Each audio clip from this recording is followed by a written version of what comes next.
গতকাল একটা গোলাপ গাছের চারা লাগানোর সময় ছেলে এমন একটা তুলনা করেছে যা আমার বুকের মধ্যে খচখচ করছে কাটার মতো। আমাদের বাড়ির উঠানে একটা ফাঁকা জায়গা ছিল, ভেবেছিলাম একটা গোলাপ গাছ লাগাবো। গতকাল নার্সারি থেকে একটা সুন্দর লাল গোলাপের চারা কিনে এনেছি। সকালে ছেলেকে বললাম আজ গোলাপের চারা লাগাবো। ও সে খুশি হয়ে বলল আমি তোমাকে সাহায্য করব। আমরা দুজনে উঠানে গেলাম। প্রথমে একটা ভালো জায়গা খুঁজে বের করতে হবে যেখানে সূর্যের আলো ভালো পড়ে। জায়গা ঠিক করার পর ছেলে কোদাল দিয়ে মাটি খুঁড়তে শুরু করল। আমি পাশে দাঁড়িয়ে দেখছি মাটি কতটা গভীর করব। ১.৫ ফুট মতো মাটি খোঁড়া হয়ে গেল। আমি চারাটা নিয়ে গর্তে বসালাম। এবার মাটি দিয়ে চাপা দিতে হবে। আমরা দুজনে মিলে মাটি দিয়ে চারার গোড়া চাপা দিলাম। এখন পানি দিতে হবে। ছেলে পানি এনে চারার গোড়ায় ঢেলে দিল। মাটি দিয়ে নোংরা হয়ে গেছি দুজনেই। মা, এই চারাটা বড় হতে কতদিন লাগবে? আমি বললাম বছরখানিকে ভালো গাছ হবে, ফুল আসতে আরও কিছুদিন। সে চারাটার দিকে তাকিয়ে রইল। মা, এই গাছের মতোই আমার ভালোবাসা বেড়েছে তোমার জন্য। আমি অবাক হয়ে তাকালাম। কি বলছিস? সে মাটিতে হাঁটু গেড়ে বসে চারাটা ঠিক করতে লাগল। আমার ভালোবাসাও এভাবেই ছোট থেকে বড় হয়েছে। সে তার হাত মাটিতে নোংরা। প্রথমে সাধারণ মায়া ছিল, এখন গভীর ভালোবাসায় পরিণত হয়েছে। আমি বুঝতে পারছিলাম না কি বলতে চাইছে। এই গাছ যেমন শিক ছড়িয়ে মাটির গভীরে পৌঁছাবে, আমার ভালোবাসাও তেমনি তোমার হৃদয়ের গভীরে পৌঁছে গেছে। তুই কি বলতে চাচ্ছিস? আমি জিজ্ঞেস করলাম। সে উঠে দাঁড়াল, মাটি ঝেড়ে হাত পরিষ্কার করল। মা, এই গাছে যখন ফুল ফুটবে আমি তোমাকে সেই ফুল দিয়ে প্রপোজ করব। কি? আমার হাত থেকে পানির গ্লাস পড়ে যাওয়ার উপক্রম, কিন্তু আমি আর অপেক্ষা করতে পারছি না। আগিয়ে হঠাৎ সে আমার সামনে হাঁটু গেড়ে বসল। মাটিতে হাঁটু লেগে তার প্যান্ট নোংরা হয়ে গেল। মা, আমি তোমাকে ভালোবাসি।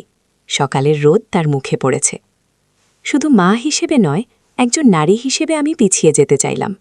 আমি তোমার সৌন্দর্য দেখি, তোমার নারীত্ব অনুভব করি। তার চোখে জল চকচক করছে। তুই উঠ, পাগলামি করছিস কেন? আমি তাকে উঠতে বললাম, কিন্তু সে উঠল না। মা, আমি একদম গম্ভীর। আমি তোমাকে বিয়ে করতে চাই। চারার পাশে হাঁটু গেড়ে বসে আছে। আমরা নতুন জীবন শুরু করব, এই গাছের মতো। মাটির গন্ধ আর সকালের রোদ সব মিলিয়ে মাথা ঘুরছিল। এই গাছ যেমন বেড়ে উঠবে, আমাদের ভালোবাসাও তেমনি বেড়ে উঠবে। আমার চোখে জল এসে গেল। মা, তুমি আমাকে বিয়ে করবে? নতুন লাগানো চারাটার দিকে তাকিয়ে আমি কিছু বলতে পারলাম না। এই গল্পটি সম্পূর্ণ শুনলে আপনাদের পানি অটোমেটিক বের হয়ে যাবে, সো যত দ্রুত সম্ভব হাতের কাছে টিস্যু নিয়ে বসে পড়ুন। বিছানার চাদর যেন নষ্ট না হয় সেটা সম্পূর্ণ খেয়াল রাখার অনুরোধ জানিয়ে গল্পটি এখন শুরু করব। তার আগে সর্বশেষ অনুরোধ, দয়া করে এমন পানি বের করার গল্প নিয়মিত শুনতে আমাদের চ্যানেলটি সকলেই সাবস্ক্রাইব করুন। ধন্যবাদ। হ্যালো বন্ধুরা, আমার নাম নন্দিনী চৌধুরী। আমার বয়স ৪০ বছর। আমার স্বামীর নাম সুব্রত চৌধুরী, বয়স ৪৩ বছর। আমাদের ২ সন্তান, রাহুল আর প্রিয়া। রাহুল ১৮ বছর বয়সী, কলেজে পড়ে। প্রিয়া ১০ বছর বয়সী, স্কুলে যায়। গত সপ্তাহে যে ঘটনাটা আমার সাথে ঘটে গেল সেটা শুনলে আপনারা অবাক হবেন। আমি এখনও বিশ্বাস করতে পারছি না যে এমনটা হতে পারে। সবকিছু শুরু হয়েছিল আমাদের পুরানো বাড়ির ঘরোয়া রূপান্তরের সময় থেকে। আমাদের বাড়িটা আমার দাদুর আমল থেকেই আছে, প্রায় ১০০ বছরের পুরানো। সুব্রত অনেকদিন থেকেই বলছিল বাড়িটাকে একটু রিনোভেট করার জন্য। আমিও রাজি হয়ে গেলাম, কারণ অনেক জায়গা ভেঙে পড়েছিল, দেয়াল থেকে রং উঠে যাচ্ছিল। রাহুল খুব উৎসাহী ছিল এই কাজে। বলল, মা, আমি তোমাদের সাহায্য করব। প্রিয়াও খুশি হয়ে বলল, আমিও করব। আমি বললাম, ঠিক আছে, তোমরা ছোটখাটো কাজগুলো করো। প্রথম দিন আমরা বাড়ির সব পুরানো জিনিসপত্র গুছিয়ে রাখার কাজ শুরু করলাম। এটিকে পুরানো ট্রাঙ্ক, বাক্স, আলমারি সব ছিল। রাহুল বলল, মা, এসব পুরানো জিনিস দেখতে অবকে না। আমি বললাম, তবু একবার দেখে নেই, হয়তো কোনো দামি জিনিস পেয়ে যেতে পারি। আমরা ৩ জনে মিলে এটিকে উঠলাম। ধুলবালিতে ভরা সব জায়গা। প্রিয়া হাসতে লাগল। রাহুল বলল, মা, এখানে মানুষের থাকার মতো জায়গা নেই। আমি বললাম, এখন পরিষ্কার করব। একটা কোণে খুব পুরানো একটা কাঠের ট্রাঙ্ক ছিল, সেটার ওপর অনেক ধুলো জমেছে। রাহুল সেটা পরিষ্কার করে খুলল। ভেতরে কিছু কাগজপত্র, পুরানো ছবি আর কয়েকটা বই ছিল। প্রিয়া বলল, মা, এসব কি? আমি কাগজগুলো দেখলাম, বেশিরভাগই দাদুর আমলের, কিন্তু একটা কাগজ দেখে আমি চমকে গেলাম। সেটা একটা পুরানো মানচিত্র, কিন্তু এমন জায়গার মানচিত্র যেটা আমি আগে কখনো দেখিনি। রাহুল কাগজটা হাতে নিয়ে বলল, মা, এটা কোথাকার ম্যাপ? আমি বললাম, জানি না তো। কাগজের ওপরে একটা খুব ছোট করে লেখা ছিল, গুপ্তধনের সন্ধান। প্রিয়া উৎসাহিত হয়ে বলল, মা, এটা কি ট্রেজার হান্টার ম্যাপ? আমি হাসতে হাসতে বললাম, হতে পারে, তোমার দাদুর আমলে এরকম অনেক কিছু ছিল। রাহুল খুব মনোযোগ দিয়ে ম্যাপটা দেখতে লাগল। মা, এখানে আমাদের বাড়ির ছবিও আছে। দেখ, এই জায়গাটা কি সত্যি আমাদের বাড়ির মতো? একটা বাড়ির ছবি ছিল মানচিত্রে। আমি ম্যাপটা ভালো করে দেখলাম। এতে বিভিন্ন দিকে তীর চিহ্ন দেওয়া ছিল। একটা তীর দিয়ে দেখানো ছিল বাড়ি থেকে পূর্ব দিকে যেতে হবে, তারপর একটা বড় গাছের কাছে যেতে হবে, সেখান থেকে উত্তর দিকে 50 কদম। প্রিয়া লাফিয়ে উঠল, মা, আমরা ট্রেজার হান্ট করব। রাহুলও খুশি হয়ে বলল, হ্যাঁ মা, চল একবার খুঁজে দেখি। আমি ভাবলাম যে ওদের উৎসাহ দেখে মন্দ লাগছে না। বললাম, ঠিক আছে, একবার চেষ্টা করে দেখা যাক। পরের দিন সকালে আমরা 3 জনে মিলে ট্রেজার হান্ট শুরু করলাম। সুব্রত অফিসে গিয়েছিল। আমি ম্যাপটা হাতে নিয়ে বাড়ি থেকে বের হলাম। রাহুল আর প্রিয়া দুজনেই খুব উৎসাহী। প্রথমে আমাদের বাড়ি থেকে পূর্ব দিকে যেতে হবে। আমাদের বাড়ির পূর্ব দিকে একটা ছোট জঙ্গল আছে। আমরা সেদিকে যেতে শুরু করলাম। প্রিয়া বলল, মা, জঙ্গলে যেতে ভয় লাগছে? আমি তার হাত ধরে বললাম, ভয় নেই, আমরা সবাই একসাথে আছি। রাহুল বলল, আমি আগে আগে যাব। আমরা জঙ্গলের ভেতর ঢুকলাম। পুরানো গাছপালা লতা পাতায় ভরা।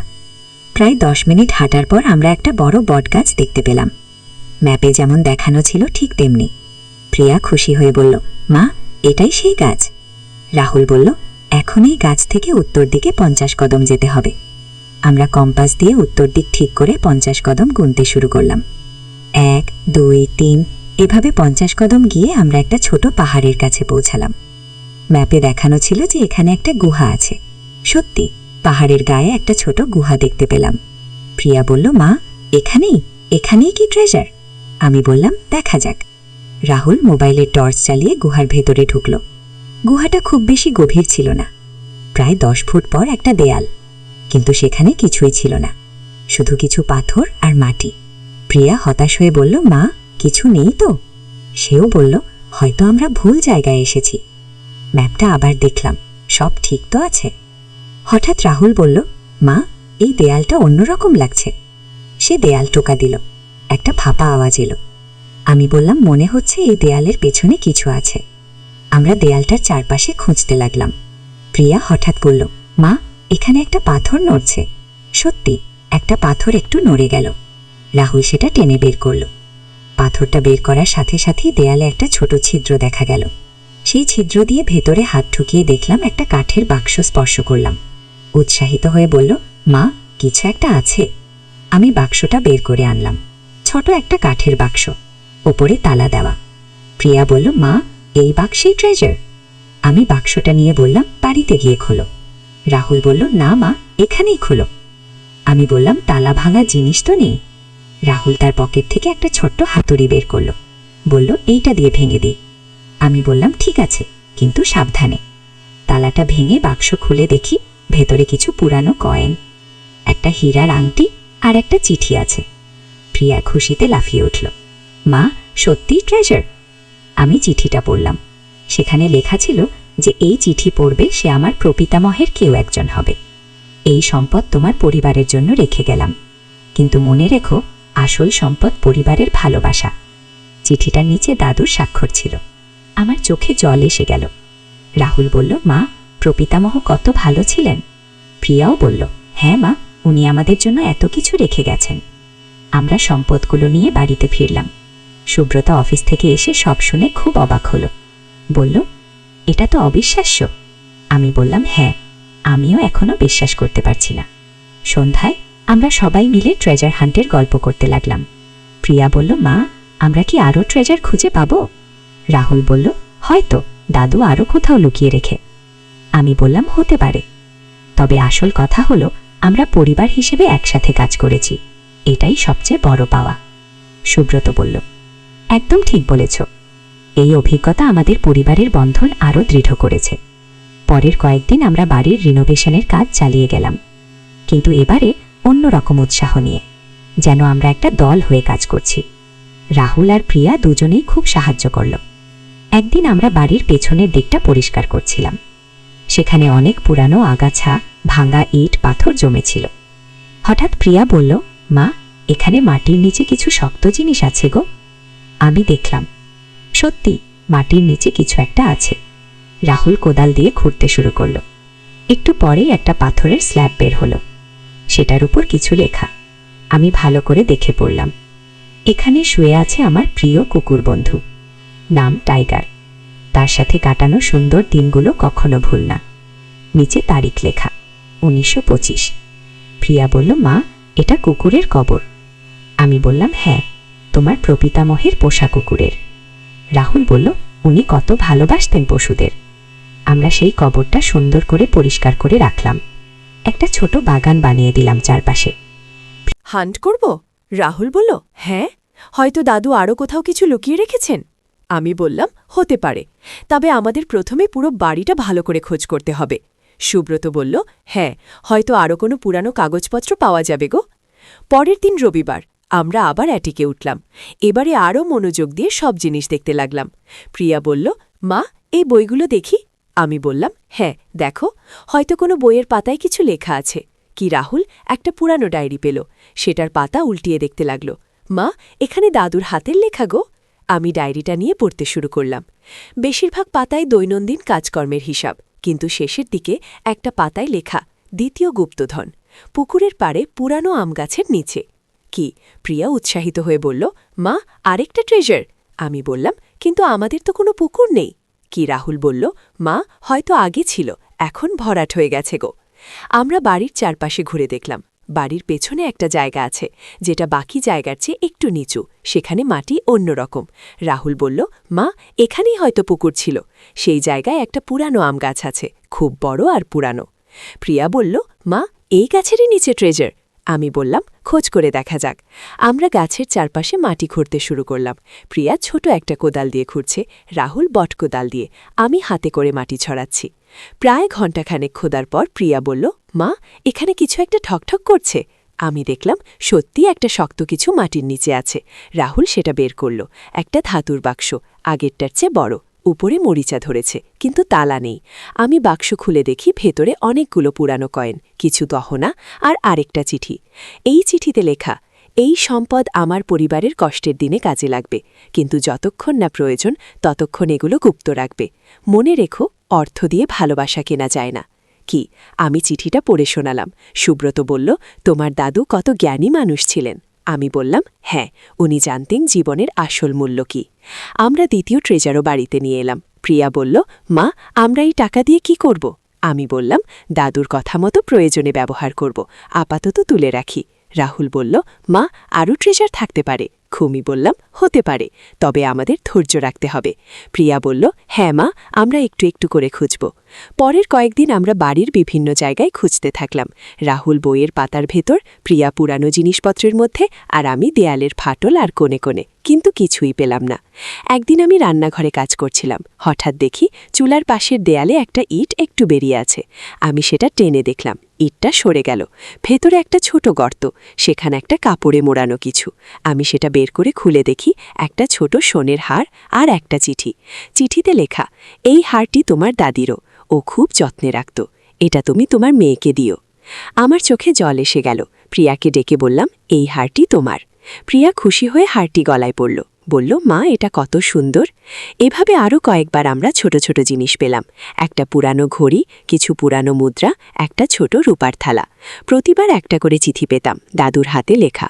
এক সপ্তাহ পর আমরা আবার অ্যাটিকে গেলাম। এবারে আরও একটা ট্রাঙ্ক পেলাম। সেটা খুলে দেখি ভেতরে অনেক পুরানো ছবি, দাদু দাদির ছোটবেলার ছবি, আমার বাবার ছবি, আরও অনেকে। একটা ছবির পেছনে লেখা, পরিবার হচ্ছে জীবনের সবচেয়ে বড় সম্পদ। কি? আরেকটা ছবিতে দাদু একটা ছোট বাচ্চাকে কোলে নিয়ে আছেন, সেটার পেছনে লেখা, আমার নাতি আমার গর্ব। প্রিয়া ছবিগুলো দেখে বলল, মা, দাদু দাদি কত সুন্দর ছিলেন। রাহুল বলল, হ্যাঁ, আর কত খুশি দেখাচ্ছে। আমি বললাম, ওরা খুবই খুশি ছিলেন, কারণ ওদের পরিবার ছিল। আমরা সব ছবি নিয়ে এসে একটা অ্যালবাম বানালাম। প্রিয়া বলল, মা, আমরাও ছবি তুলব।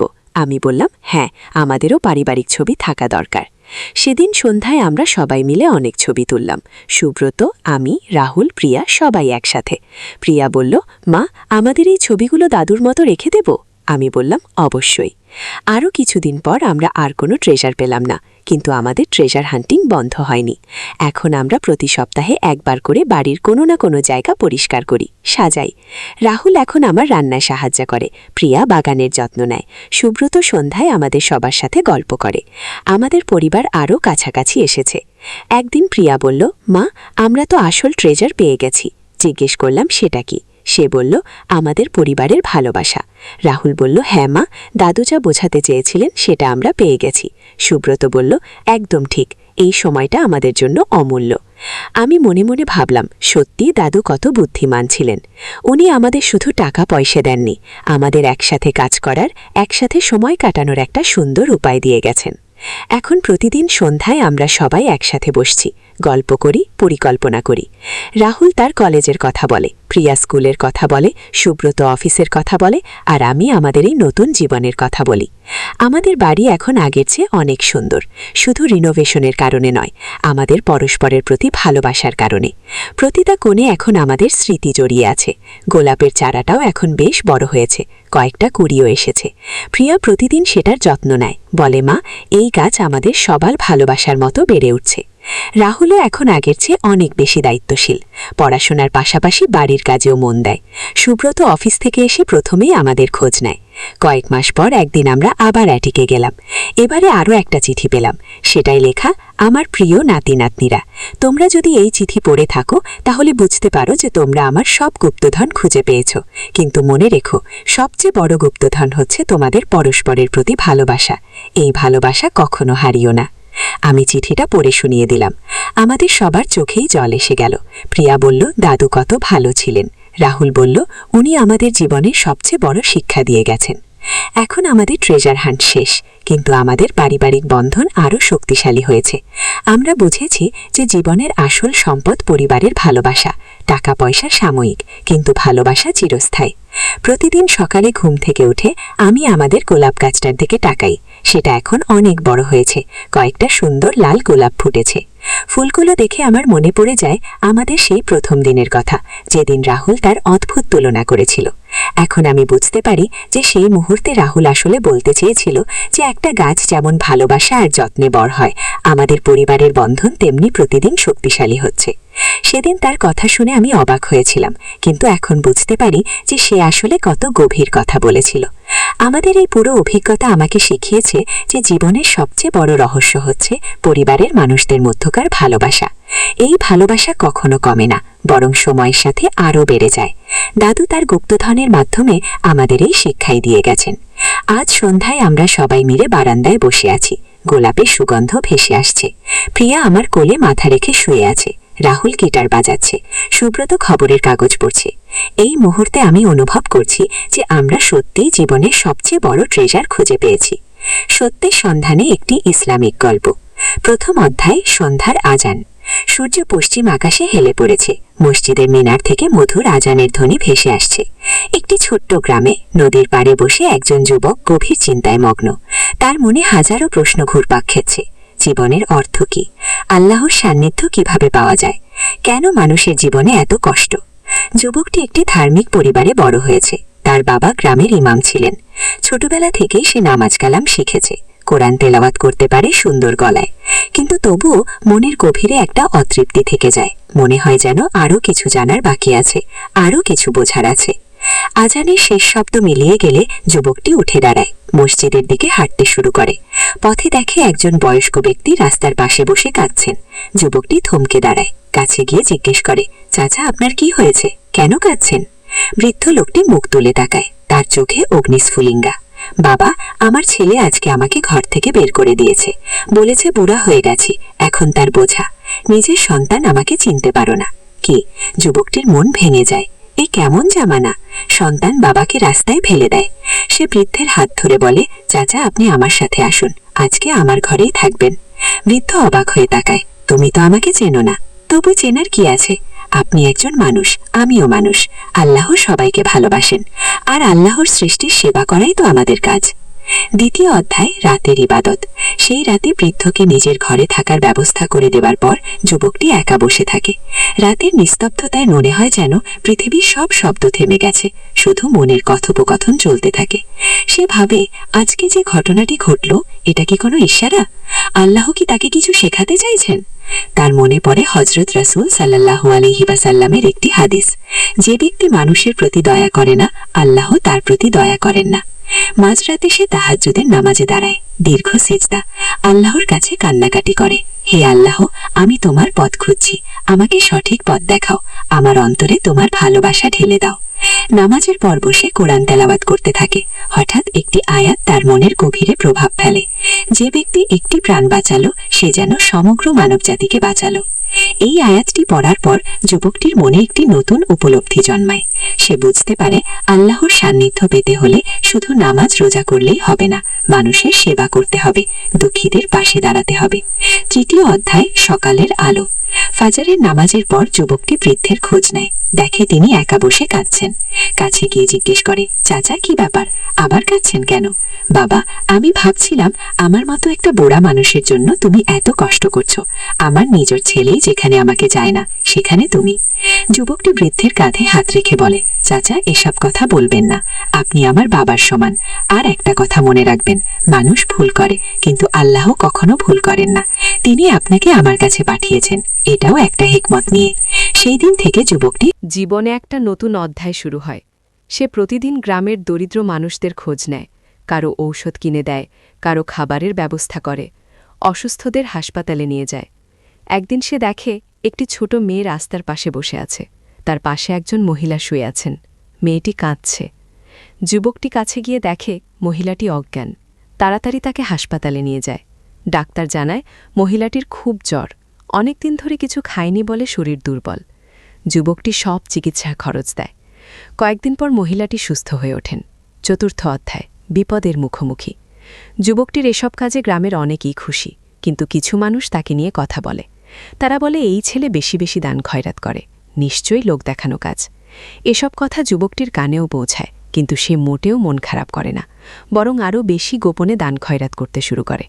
কোরআনের একটি আয়াত তার মনে থাকে, যদি তোমরা প্রকাশ্যে দান করো তাহলেও ভালো, আর যদি গোপনে দরিদ্রদের দান করো তাহলে তা তোমাদের জন্য আরও ভালো। একদিন যুবকটির বাবা তাকে ডেকে বলেন, বাবা, তোর এসব কাজকর্ম দেখে আমার গর্ব হয়, কিন্তু একটা কথা মনে রাখবি, আল্লাহ রাস্তায় চলতে গেলে অনেক বিপদ আসবে, শয়তান তোকে নানাভাবে পরীক্ষা করবে। বাবার কথা সত্যি হল। কিছুদিন পর যুবকটির ব্যবসায় বট ক্ষতি হয়। এতদিন যে টাকা দিয়ে দান খয়রাত করত, সেই টাকাই শেষ, এখন নিজের খাওয়ার টাকা নেই। এই কঠিন সময়ে যুবকটির মনে প্রশ্ন জাগে, সে কি ভুল করেছে? আল্লাহ কি তার উপর নারাজ? একদিন রাতে সে অনেক কান্নাকাটি করে নামাজ পড়ে, আল্লাহর কাছে সাহায্য চায়। পরদিন সকালে এক আজব ঘটনা ঘটে। যে বৃদ্ধকে সে ঘরে রেখেছিলেন, তিনি একটা থুলি নিয়ে আসেন। বাবা, এই টাকা তোর, আমি সারা জীবন জমিয়ে রেখেছিলাম, তুই আমার জীবন বাঁচিয়েছিস, এখন এই টাকা তোর কাজে লাগবে। যুবকটি অবাক, চাচা, এটা আমি নিতে পারি না, এটা আপনার সারা জীবনের সঞ্চয়। গো বাবা, এই টাকা দিয়ে আমি কি করব? আল্লাহ তোর মাধ্যমে আমাকে বাঁচিয়েছে, এখন তোর বিপদে আমি পাশে না থাকলে কি মুখ দেখাবে আল্লাহকে? পঞ্চম অধ্যায় স্বপ্নের ইশারা। সেই রাতে যুবকটি একটি অদ্ভুত স্বপ্ন দেখে। স্বপ্নে দেখে একটি বিশাল বাগানের মধ্যে সে হাঁটছে, চারদিকে ফুলের সুগন্ধ, পাখির কিচিরমিচির শব্দ। হঠাৎ একটি উজ্জ্বল আলো দেখা দেয়। সেই আলোর মধ্য থেকে একটি কণ্ঠস্বর শোনা যায়, হে আমার বান্দা, তুমি আমার সন্তুষ্টি অর্জন করেছ, তোমার মনে যে প্রশ্ন তার উত্তর আমি দেব, কিন্তু তার আগে তোমাকে আরও কঠিন পরীক্ষার মুখোমুখি হতে হবে। কিয়ে আরও পরীক্ষা? আমি কি যথেষ্ট কষ্ট পাইনি? বিশ্বাস রাখ, প্রতিটি কষ্টের পেছনে হিকমত আছে। তুমি এখন যে পথে আছো এটাই সঠিক পথ, হাল ছেড়ো না। আগে স্বপ্ন থেকে জেগে যুবকটির মনে অদ্ভুত প্রশান্তি। সে বুঝতে পারে এটা কোনো সাধারণ স্বপ্ন নয়, আল্লাহ তাকে কিছু বুঝিয়েছেন। পরদিন থেকে সে আবার তার কাজ শুরু, বৃদ্ধের দেওয়া টাকা দিয়ে আরও বেশি মানুষের সেবা করে। কিন্তু এবার সে আরও সতর্ক, প্রত্যেকটা কাজ করার আগে আল্লাহর কাছে দোয়া করে। একদিন সে শুনতে পায় পাশের গ্রামে বন্যা হয়েছে, অনেক ঘরবাড়ি ভেসে গেছে, মানুষ রাস্তায়। যুবকটি তার সব টাকা নিয়ে সেই গ্রামে যায়। 3 দিন ধরে বন্যার্থদের সেবা করে, খাবার বিতরণ করে, অসুস্থদের ডাক্তার দেখায়। ষষ্ঠ অধ্যায় মহাপরীক্ষা। বন্যার্থদের সেবা করে ফিরে আসার পর যুবকটি অসুস্থ হয়ে পড়ে। 3 দিন ভেজা কাপড়ে থাকার ফলে তার ঠান্ডা লেগেছে, জ্বরও এসেছে, কিন্তু ডাক্তার দেখানোর টাকা নেই। এই অবস্থায় একদিন রাতে তার অবস্থা খারাপ হয়ে যায়। জ্বরে বুক ছাই করছে, নিঃশ্বাস নিতে কষ্ট হচ্ছে। যুবকটি ভাবে এই বুঝি আমার শেষ সময় এসে গেল, কিন্তু সে হাল ছাড়ে না, মনে মনে আল্লাহর কাছে দোয়া করতে থাকে, হে আল্লাহ, যদি আমার মৃত্যুর সময় এসে থাকে তাহলে আমি রাজি, কিন্তু একটা কথা, আমি যা কিছু করেছি তা শুধুমাত্র তোমার সন্তুষ্টির জন্য। আমার কোনো রিয়া বা লোক দেখানোর মনোভাব থেকে থাকলে তুমি আমাকে ক্ষমা করগো। এভাবে দোয়া করতে করতে তার চোখে ঘুম এসে যায়। স্বপ্নে আবার সেই উজ্জ্বল আলো দেখে।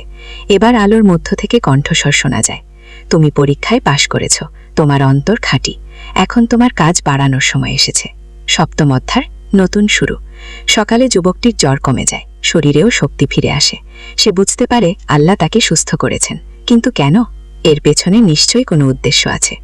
কয়েকদিন পর একটি ঘটনা ঘটে যা তার জীবনকে সম্পূর্ণ বদলে দেয়। গ্রামে একটি ধনী ব্যবসায়ী আসেন। তিনি যুবকটির সেবার কথা শুনেছেন, তার কাছে একটি প্রস্তাব নিয়ে আসেন। তুমি যেভাবে মানুষের সেবা করো তা দেখে আমার মন ছুঁয়ে গেছে। আমি একটি বড় দাতব্য সংস্থা খুলতে চাই। তুমি যদি এর দায়িত্ব নাও তাহলে অনেক বেশি মানুষের সেবা করতে পারবে। যুবকটি প্রথমে দ্বিধায় পড়ে, এত বড় দায়িত্ব সে নিতে পারবে কি? পরে সে রাজি হয়ে যায়, কারণ এটাই তো তার স্বপ্ন ছিল, আরও বেশি মানুষের সেবা করা। সংস্থা চালু হওয়ার পর যুবকটি দেখে আসলেই অনেক বেশি মানুষের উপকার হচ্ছে। গ্রামে একটি হাসপাতাল হয়েছে, একটি স্কুল হয়েছে, দরিদ্র মেয়েদের জন্য কারিগরি প্রশিক্ষণের ব্যবস্থা হয়েছে। কিন্তু এসবের মধ্যেই যুবকটি আল্লাহর কথা ভুলে যায় না। প্রতিদিন তাহাজ্জুদ পড়ে, কোরআন তেলাওয়াত করে, আল্লাহর কাছে দোয়া করে যেন তার মনে রিয়া না আসে। অষ্টম অধ্যায়, নতুন চ্যালেঞ্জ। দাতব্য সংস্থা চালু হওয়ার কয়েক মাস পর যুবকটি দেখে কিছু কর্মচারী দুর্নীতি করছে। তারা দরিদ্রদের জন্য বরাদ্দ টাকা নিজেদের পকেটে ভরছে। এটা দেখে যুবকটির মন খারাপ হয়। সে ঠিক করে এসব বন্ধ করতে হবে, কঠোর হাতে দুর্নীতিবাজদের শাস্তি দিতে হবে। কিন্তু এ কাজ করতে গিয়ে তাকে অনেকের শত্রুতার সম্মুখীন হতে হয়। যারা দুর্নীতি করত তারা তার বিরুদ্ধে ষড়যন্ত্র শুরু করে। একদিন পুলিশ এসে যুবকটিকে গ্রেফতার করে। অভিযোগ, সে নাকি সংস্থার টাকা আত্মসাৎ করেছে। যুবকটি জানে এটা মিথ্যে অভিযোগ, কিন্তু প্রমাণ করার উপায় নেই। জেলে বসে যুবকটির মনে আবার সেই পুরানো প্রশ্ন জাগে, সে কি ভুল পথে? আল্লাহ কি তার উপর নারাজ? কিন্তু এবার সে হতাশ হয় না, বরং আরও বেশি নামাজ পড়ে, কোরআন তেলাওয়াত করে। জেলের অন্য কয়েদিরা তাকে দেখে অবাক হয়, এত বিপদেও সে কিভাবে এত শান্ত থাকে। যুবকটি তাদের বলে আল্লাহর উপর ভরসা রাখলে কোনো বিপদই বড় মনে হয় না। নবম অধ্যায়, সত্যের বিজয়। জেলে থাকার 2 মাস পর একটি অলৌকিক ঘটনা ঘটে। যে বৃদ্ধকে যুবকটি একসময় সাহায্য করেছিল তিনি সত্যি ঘটনা জানতে পেরে আদালতে সাক্ষ্য দেন। তিনি প্রমাণ করেন যে যুবকটি নিজের টাকা খরচ করে মানুষের সেবা করত। তাকে মিথ্যে মামলায় ফাঁসানো হয়েছে। আদালত যুবকটিকে নির্দোষ বলে রায় দেয়, তাকে মুক্তি দেওয়া হয়। কিন্তু এত কিছুর পরও যুবকটি যারা তার বিরুদ্ধে ষড়যন্ত্র করেছিল তাদের প্রতি কোনো রাগ রাখে না, বরং তাদের ক্ষমা করে দেয়। মুক্তি পাওয়ার পর যুবকটি আবার তার কাজে ফিরে যায়, কিন্তু এবার সে আরও সাবধান, সৎ লোকদের সাথে নিয়ে কাজ করে, দুর্নীতির বিরুদ্ধে কঠোর ব্যবস্থা নেয়। কিছুদিনের মধ্যেই দাতব্য সংস্থা আগের চেয়েও ভালো কাজ করতে শুরু করে, আরও বেশি মানুষের উপকার হয়। গ্রামের চেহারাই বদলে যায়, দরিদ্রতা কমে আসে, শিক্ষার হার বাড়ে। দশম অধ্যায়, জীবনের উপলব্ধি। এভাবে কয়েক বছর চলার পর যুবকটি একদিন বসে ভাবে, জীবনে তার কত পরিবর্তন হয়েছে। ছোটবেলায় যে প্রশ্নগুলো তার মনে ছিল সেগুলোর উত্তর এখন সে পেয়ে গেছে। জীবনের অর্থ কী? সেবা করা, মানুষের উপকার করা, আল্লাহর সৃষ্টির প্রতি ভালোবাসা দেখানো। আল্লাহর সান্নিধ্য কিভাবে পাওয়া যায়? শুধু নামাজ কালাম নয়, মানুষের কাজেও আসতে হয়, দুঃখীদের দুঃখ দূর করতে হয়। কেন মানুষের জীবনে কষ্ট আসে? এটা পরীক্ষা। আল্লাহ দেখেন কে তার বিপদে ধৈর্য ধরে, কে তাকে ভুলে যায় না। যুবকটি এখন আর আগের মতো নয়, তার চুলে পাক ধরেছে, চেহারায় অভিজ্ঞতার ছাপ, কিন্তু মনটা আগের মতোই পবিত্র, আল্লাহর প্রতি ভালোবাসায় ভরা। সে এখন গ্রামের মানুষের কাছে একটি আদর্শ। ছোট ছেলেমেয়েরা তাকে দেখে অনুপ্রেরণা পায়, বয়স্করা তার কাছে পরামর্শ নিতে আসে। একাদশ অধ্যায়, নতুন প্রজন্মের দায়িত্ব। একদিন যুবকটি এখন আর যুবক নয়, মধ্যবয়স্ক। দেখে গ্রামের কয়েকটি তরুণ তার কাছে এসেছে। তারা বলে, চাচা, আমরাও আপনার মতো মানুষের সেবা করতে চাই, কিন্তু কোথা থেকে শুরু করব? এই প্রশ্ন শুনে তার মনে পড়ে যায় নিজের যুবকালের কথা। সেও তো একসময় এমনি হাত বেরিয়েছে, পথ খুঁজেছে। সে তরুণদের বলে, তোমরা প্রথমে নিজেদের অন্তর পরিষ্কার করো, নামাজ কালাম ঠিক রাখ, তারপর চোখ খুলে চারপাশে তাকাও, দেখবে হাজারো মানুষের সাহায্যের প্রয়োজন। ছোট থেকে শুরু করো, একটি মানুষের উপকার করো, আল্লাহ তোমাদের আরও সুযোগ দেবেন। তরুণরা তার কথা মনোযোগ দিয়ে শোনে। তারা একটি দল গঠন করে, নাম দেয় কুশেবা সংঘ। প্রতি শুক্রবার তারা গ্রামের দরিদ্র পরিবারগুলোর খোঁজ নেয়, অসুস্থদের দেখতে যায়, পড়াশোনায় পিছিয়ে পড়া ছেলেমেয়েদের পড়ায়। এই কাজে তাদের উৎসাহ দেখে মধ্যবয়স্ক লোকটির আগের যুবক মন আনন্দে ভরে যায়। সে ভাবে, আলহামদুলিল্লাহ, আল্লাহ আমার কাজকে এগিয়ে নিয়ে যাওয়ার জন্য নতুন মানুষ পাঠিয়েছেন। দ্বাদশ অধ্যায়, পরীক্ষার নতুন রূপ। কিন্তু জীবনে পরীক্ষা কখনো শেষ হয় না। মধ্যবয়স্ক লোকটির উপর এসে পড়ে নতুন বিপদ। তার স্ত্রী গুরুতর অসুস্থ হয়ে পড়েন, ক্যান্সার ধরা পড়েছে। ডাক্তাররা বলছেন অপারেশন করাতে হবে, কিন্তু খরচ অনেক। এতদিন সে অন্যদের সাহায্য করেছে, এখন নিজের সময় এলে সে কি করবে? দাতব্য সংস্থার টাকা তো নিজের কাজে ব্যবহার করা যায় না। এই কঠিন সময়ে তার মনে হতাশা আসে, কিন্তু সে আল্লাহর উপর ভরসা রাখে। প্রতিদিন তাহাজ্জুদে উঠে স্ত্রীর সুস্থতার জন্য দোয়া করে। একদিন অলৌকিক ঘটনা ঘটে। যে তরুণ দল সে গড়েছিল, তারা সবাই মিলে অপারেশনের টাকা সংগ্রহ করে। শুধু তারাই নয়, গ্রামের সব মানুষ যার যা সাধ্য সেই অনুযায়ী সাহায্য করে। চাচা, আপনি আমাদের সবার বাবার মতো, আপনার বিপদে আমরা পাশে না থাকলে কেমন হয়? তরুণদের এই কথা শুনে তার চোখে জল এসে যায়। অপারেশন সফল হয়, স্ত্রী সুস্থ হয়ে ওঠেন। এই ঘটনার পর লোকটি আরও গভীরভাবে উপলব্ধি করে, দেওয়াতেই পাওয়া। সে যা দিয়েছিল আল্লাহ তার চেয়েও বেশি ফিরিয়ে দিয়েছেন। প্রদশ অধ্যায়, জ্ঞানের সন্ধান। স্ত্রী সুস্থ হওয়ার পর লোকটি ভাবে তাকে আরও জ্ঞান অর্জন করতে হবে। শুধু সেবা করলেই হবে না, মানুষকে সঠিক পথও দেখাতে হবে। সে দিনই ইলম অর্জনের জন্য শহরের একটি মাদ্রাসায় ভর্তি হয়। সেখানে কোরআন হাদিসের গভীর অধ্যয়ন করে, আরবি ভাষা শেখে, ইসলামের ইতিহাস পড়ে। মাদ্রাসায় তার সাথে পরিচয় হয় এক বয়স্ক আলেমের সাথে। তিনি লোকটির আন্তরিকতা দেখে খুশি হন। একদিন বলেন, তুমি ঠিক পথে আছো, কিন্তু মনে রেখো, জ্ঞান অর্জনের উদ্দেশ্য হতে হবে আল্লাহর সন্তুষ্টি। যদি লোক দেখানোর জন্য বা নিজেকে বড় প্রমাণ করার জন্য জ্ঞান অর্জন করো, তাহলে সেই জ্ঞান তোমার জন্য অভিশাপ হবে। এ কথা শুনে লোকটি আরও সতর্ক হয়ে যায়। সে আল্লাহর কাছে দোয়া করে যেন তার মনে অহংকার না আসে। 2 বছর অধ্যয়নের পর সে গ্রামে ফিরে আসে। এখন তার গানের সাথে সাথে বাস্তব অভিজ্ঞতাও আছে। সে গ্রামে একটি ছোট মক্তব খোলে, ছেলেমেয়েদের কোরআন শেখায়, বড়দের ইসলামের প্রকৃত শিক্ষা দেয়। তার শিক্ষায় কোনো কঠোরতা নেই, সবকিছু ভালোবাসা আর দয়ার সাথে বোঝায়।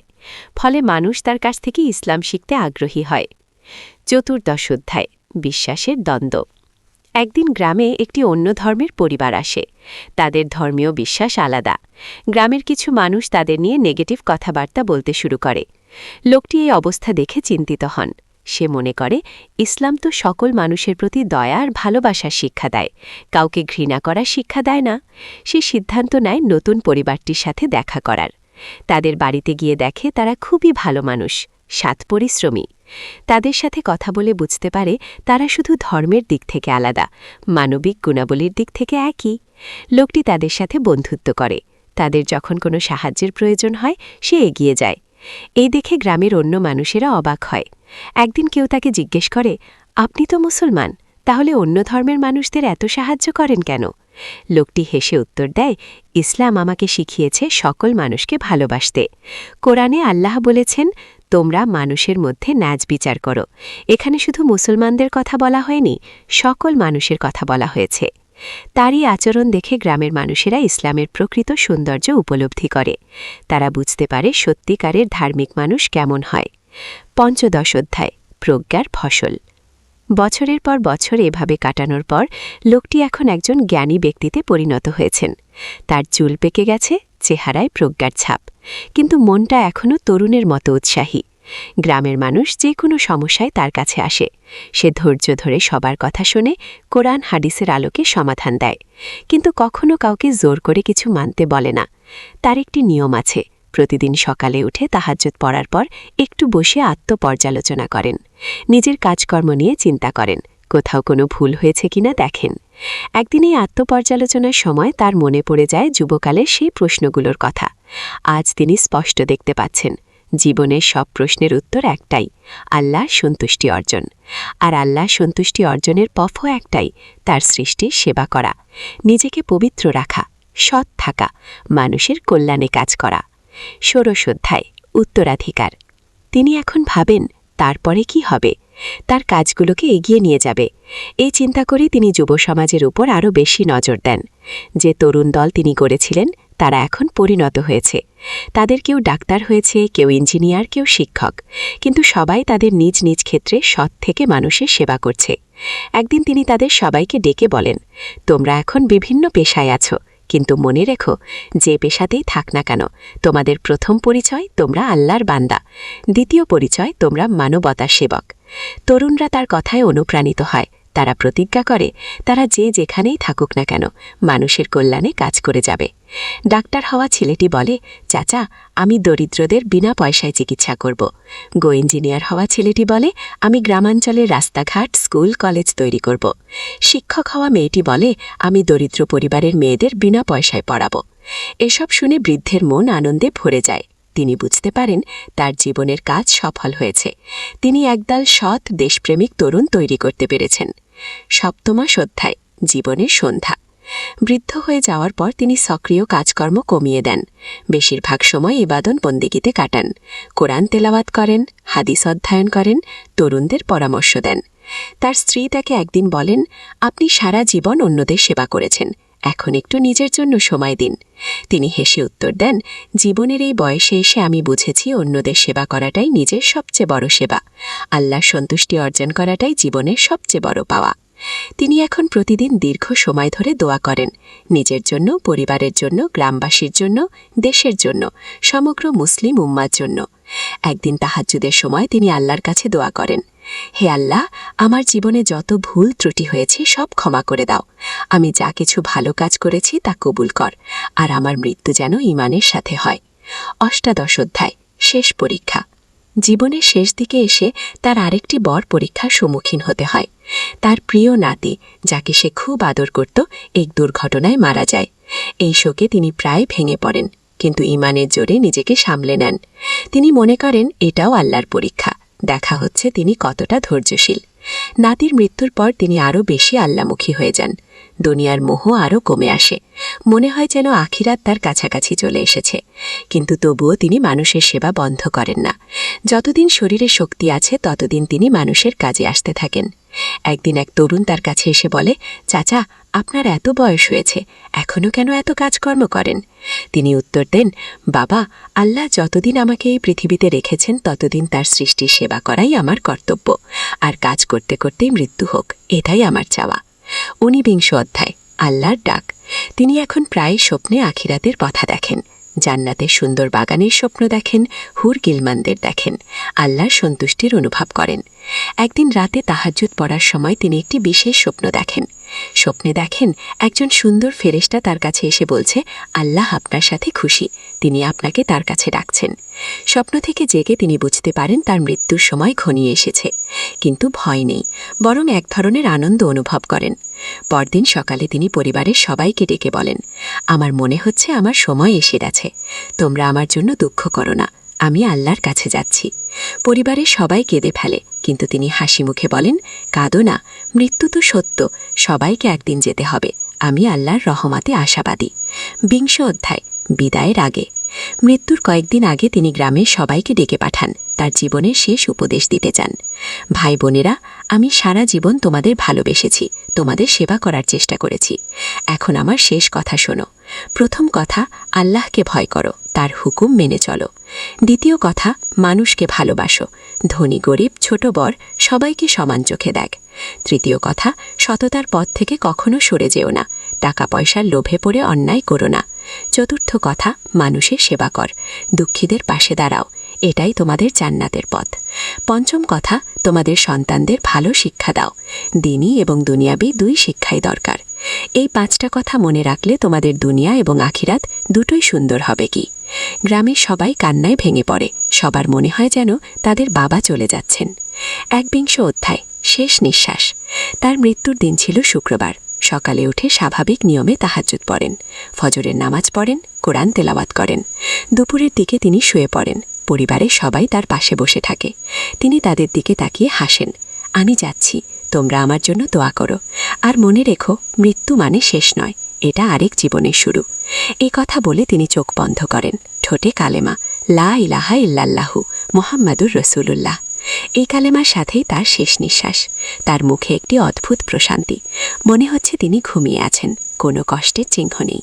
22তম অধ্যায়, চিরবিদায়। তার মৃত্যুর খবর চারদিকে ছড়িয়ে পড়ে। গ্রামের মানুষ তো বটেই, পাশের গ্রাম থেকেও মানুষ এসে জড়ো হয়। সবার চোখে পানি। জানাজার নামাজে হাজার হাজার মানুষ অংশ নেয়। এত মানুষ যে মসজিদে ধরে না, রাস্তায় দাঁড়িয়ে নামাজ পড়তে হয়। জানাজার নামাজে ইমাম সাহেব বলেন, এই মানুষটি আমাদের জন্য একটি আদর্শ রেখে গেছে। তিনি দেখিয়ে গেছেন কিভাবে আল্লাহর সন্তুষ্টি অর্জন করতে হয়। কবরে দাফনের সময় একদিন আলী সাহেব সোহেলের অফিসে এলেন। সোহেল তাকে দেখে অবাক হয়ে গেল। স্যার, আপনি এখানে? হ্যাঁ সোহেল, তোমার অফিস একবার দেখতে চাইলাম, খুব সুন্দর হয়েছে গো। আলী সাহেব পুরো অফিস ঘুরে দেখলেন, কর্মচারীদের সাথে কথা বললেন, তারপর সোহেলের রুমে এসে বসলেন। সোহেল, তুমি অনেক দূর এসেছ। মনে আছে 7 বছর আগে তুমি যখন আমার অফিসে প্রথম এসেছিলে চা বানানোর কাজ করতে? হ্যাঁ স্যার, সব মনে আছে। আমি গর্বিত যে আমি তোমাকে একটা সুযোগ দিয়েছিলাম, আর তুমি সেই সুযোগকে কাজে লাগিয়েছ। জানো সফলতার মূল সূত্র কি? স্যার, কঠোর পরিশ্রম, সততা আর হাল না ছাড়া। তোমার মধ্যে এই 3টি গুণই আছে। সোহেল চোখে জল নিয়ে বলল, আপনি না থাকলে আজ আমি এখানে পৌঁছাতে পারতাম না স্যার। না সোহেল, আমি শুধু একটা দরজা খুলে দিয়েছিলাম, ভেতরে ঢুকে পথ তৈরি করেছ তুমি নিজে। আলী সাহেব চলে যাওয়ার আগে বললেন, আমার একটা বড় প্রজেক্ট আছে, একটা 20 ফ্লোর বিজনেস টাওয়ার। আমি চাই তুমি এই প্রজেক্টে আমার সাথে পার্টনার হও। 50-50 রাজি? সোহেল অবাক হয়ে গেল। এত বড় প্রজেক্ট? স্যার, আমার কি যথেষ্ট সামর্থ্য আছে? আছে, আমি বিশ্বাস করি। সোহেল রাজি হয়ে গেল। এটা তার জীবনের সবচেয়ে বড় প্রজেক্ট হবে। 5ম অধ্যায়, বড় চ্যালেঞ্জ। 20 ফ্লোর বিজনেস টাওয়ারের কাজ শুরু হলো। এটা সোহেলের জীবনের সবচেয়ে বড় চ্যালেঞ্জ। প্রজেক্টের বাজেট প্রায় 10 করোড় টাকা। সোহেলকে 5 টাকা ইনভেস্ট করতে হবে। সোহেল তার সব সঞ্চয়, ব্যাংক লোন আর কিছু ইনভেস্টর থেকে বাঁকা জোগাড় করল। এটা একটা বিশাল ঝুঁকি। যদি প্রজেক্ট ব্যর্থ হয় সব শেষ। মিনা চিন্তিত ছিল। সোহেল, এত বড় ঝুঁকি নেওয়া ঠিক হবে?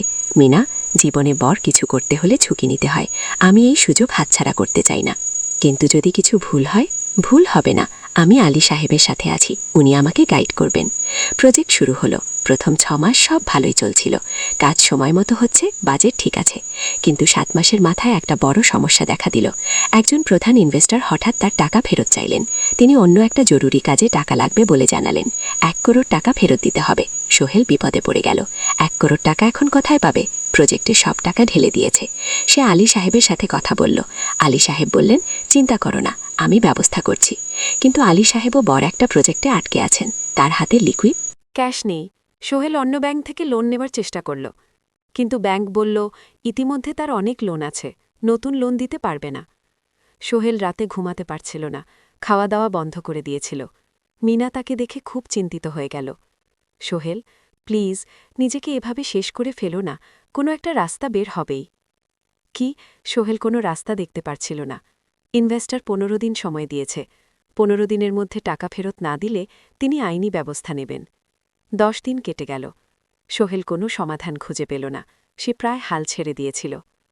11 দিনের দিন একটা অপ্রত্যাশিত ঘটনা ঘটল। জাহিদ ভাই, সোহেলের পুরনো সহকর্মী, তার অফিসে এলেন। জাহিদ ভাই এখন একটা রিয়েল এস্টেট কোম্পানিতে সিনিয়র ম্যানেজার। সোহেল, আমি তোমার সমস্যার কথা শুনেছি। গু, হ্যাঁ ভাই, আমি বিপদে পড়েছি। গু, আমি তোমাকে সাহায্য করতে চাই। আমার কিছু সঞ্চয় আছে, 5 লাখ টাকা তুমি নাও। সোহেল চোখে জল নিয়ে বলল, ভাই, আমি উঁচু কিছু বলার দরকার নেই। তুমি আমাকে অনেক কিছু শিখিয়েছ।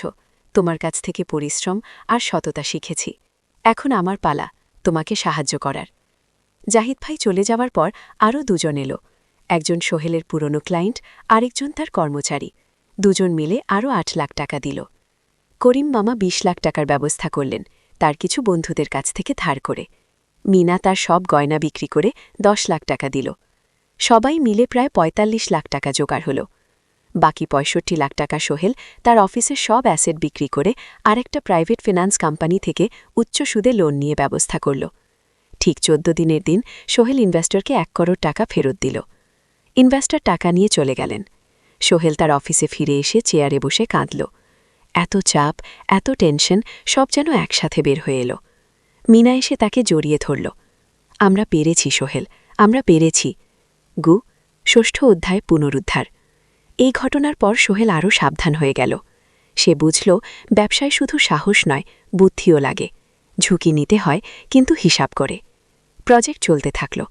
এবার সোহেল আরও সতর্কতার সাথে সবকিছু পরিচালনা করল। প্রতিটা খরচ হিসাব করল। প্রতিটা সিদ্ধান্ত ভেবেচিন্তে নিল। আরও 1 বছর পর 20 ফ্লোর বিজনেস টাওয়ার সম্পূর্ণ হল।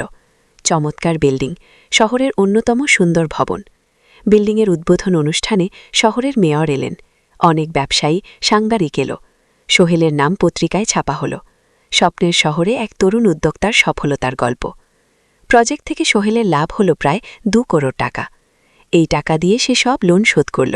জাহিদ ভাইয়ের টাকা ফেরত দিল, করিম মামার লোন শোধ করল, যারা সাহায্য করেছিল সবাইকে টাকা ফেরত দিল। মিনার জন্য নতুন গয়না কিনা, আরও সুন্দর। তার মাকে গ্রামে একটা নতুন পাকা বাড়ি বানিয়ে দিল। মা কাঁদতে কাঁদতে বললেন, তোর বাবা বেঁচে থাকলে কত খুশি হতো, তুই আমার সব স্বপ্ন পূরণ করেছিস। সোহেল নিজেদের জন্য একটা ফ্ল্যাট কিনা, 4 রুমের ফ্ল্যাট, সমুদ্রের কাছে। এখন আর ভাড়া বাড়িতে থাকতে হয় না। 7ম অধ্যায় প্রতিদান। সোহেল এখন একজন প্রতিষ্ঠিত উদ্যোক্তা, কিন্তু সে তার শেখ ভুলেনি। যে গ্রাম থেকে সে এসেছে, যারা তাকে সাহায্য করেছে, কাউকেই ভুলেনি। সে তার গ্রামে একটা স্কুলই দানিয়ে দিল, সোহেল ফাউন্ডেশন স্কুল। গরিব ছেলেমেয়েরা ফ্রিতে পড়তে পারবে। ভালো শিক্ষক নিয়োগ দিল, ভালো পড়াশোনার ব্যবস্থা করল। শহরে একটা ফ্রি মেডিকেল ক্লিনিক খুলল, গরিব মানুষরা ফ্রিতে চিকিৎসা পাবে। প্রতি বছর 10 জন মেধাবী কিন্তু গরিব ছাত্রছাত্রীকে স্কলারশিপ দেওয়া শুরু করল, তারা বিনামূল্যে পড়াশোনা করতে পারবে। একদিন একটা টিভি চ্যানেল সোহেলের ইন্টারভিউ নিতে এলো।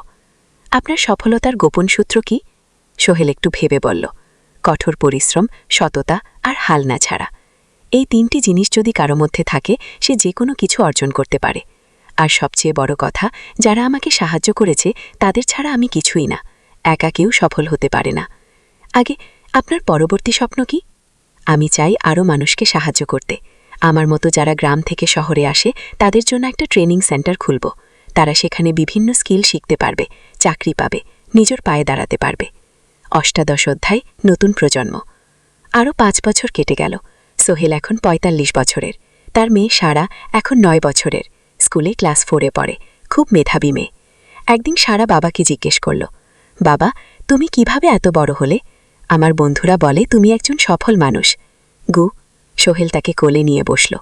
বাবা, তুমি জানো তোমার দাদু ছিলেন একজন স্কুল শিক্ষক, খুব সৎ মানুষ, কিন্তু আমরা গরিব ছিলাম। আমি রিক্সা চালাতাম গো। রিক্সা? সত্যি? হ্যাঁ। তারপর আমি এই শহরে এলাম, অনেক কষ্ট করেছি, কিন্তু হাল ছাড়িনি। মানুষ আমাকে সাহায্য করেছে আর আমি কঠোর পরিশ্রম করেছি। বাবা, আমিও কি তোমার মতো হতে পারবো? অবশ্যই পারবে বাবা, তবে মনে রেখো, সফলতা মানে শুধু টাকা পয়সা না। সফলতা মানে ভালো মানুষ হওয়া, অন্যদের সাহায্য করা, সৎ থাকা। গু, সারা মাথা নাড়ল। আমি ভালো মানুষ হব বাবা। গু, সোহেল তার মেয়েকে জড়িয়ে ধরল।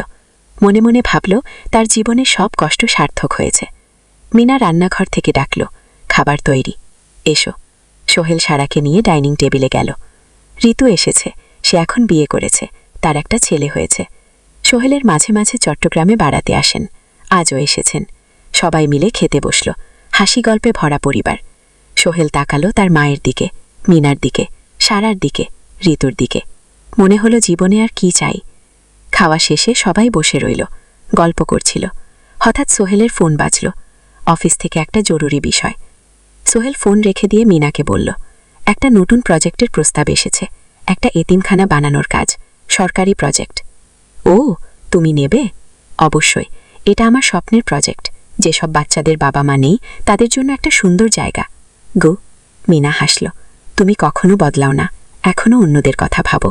গো, এটাই তো জীবন মিনা, শুধু নিজের জন্য বাঁচলে কি হবে? 49 অধ্যায় উত্তরাধিকার। 10 বছর আরও কেটে গেল। সোহেল এখন 55 বছরের, তার চুলে পাক ধরেছে, কিন্তু শক্তি এখনও আগের মতোই। সারা এখন 19 বছরের, সে বিশ্ববিদ্যালয়ে ইঞ্জিনিয়ারিং পড়ছে। সে চায় বাবার মতো কনস্ট্রাকশন ইন্ডাস্ট্রিতে কাজ করতে। একদিন সারা বাবাকে বলল, বাবা, আমি তোমার কোম্পানিতে কাজ করতে চাই। এখনও তো তোর পড়াশোনা বাকি। জানি, কিন্তু আমি এখন থেকেই শিখতে চাই। ছুটির দিনে তোমার সাথে সাইটে যেতে চাই, দেখতে চাই কিভাবে কাজ হয়। সোহেল খুশি হয়ে গেল, তার মেয়ে তার পথ অনুসরণ করতে চায়। ঠিক আছে, কিন্তু শর্ত হলো তোকে সবকিছু নিজ থেকে শিখতে হবে, কোনো স্পেশাল ট্রিটমেন্ট পাবি না। আমি তো তাই চাই বাবা। গো, সারা তার বাবার সাথে কাজ শিখতে শুরু করল। সে দেখল কিভাবে শ্রমিকরা কাজ করে, কিভাবে ম্যাটেরিয়াল বাছাই করতে হয়, কিভাবে একটা প্রজেক্ট ম্যানেজ করতে হয়। সোহেল তাকে কোনো সহজ পথ দিল না। সারাকেও সবার মতো কষ্ট করতে হলো, সাইটে রোদে দাঁড়িয়ে থাকতে হলো, শ্রমিকদের সাথে কথা বলতে হলো। কিন্তু সারা হাল ছাড়ল না। সে তার বাবার মেয়ে, পরিশ্রম করতে জানে। 3 বছর পর সারা গ্র্যাজুয়েট হলো। সে সোহেলের কোম্পানিতে জুনিয়র প্রজেক্ট ম্যানেজার হিসেবে যোগ দিল। সোহেল ধীরে ধীরে সারাকে বড় দায়িত্ব দিতে শুরু করল। সারা তার বাবার মতোই সৎ, পরিশ্রমী। 20 অধ্যায় সমাপ্তি নয়, নতুন শুরু। আরও 5 বছর পর সোহেল এখন 60 বছরের। তার চুলে পাক ধরেছে, কিন্তু শক্তি এখনও আগের মতোই। সারা এখন 19 বছরের। সে বিশ্ববিদ্যালয়ে ইঞ্জিনিয়ারিং পড়ছে। সে চায় বাবার মতো কনস্ট্রাকশন ইন্ডাস্ট্রিতে কাজ করতে। একদিন সারা বাবাকে বলল, বাবা, আমি তোমার কোম্পানিতে কাজ করতে চাই। এখনও তো তোর পড়াশোনা বাকি। জানি, কিন্তু আমি এখন থেকেই শিখতে চাই। ছুটির দিনে তোমার সাথে সাইটে যেতে চাই, দেখতে চাই কিভাবে কাজ হয়। সোহেল খুশি হয়ে গেল। তার মেয়ে তার পথ অনুসরণ করতে চায়। ঠিক আছে, কিন্তু শর্ত হলো তোকে সবকিছু নিজ থেকে শিখতে হবে। কোনো স্পেশাল ট্রিটমেন্ট পাবি না। আমি তো তাই চাই বাবা। গো। সারা তার বাবার সাথে কাজ শিখতে শুরু করল।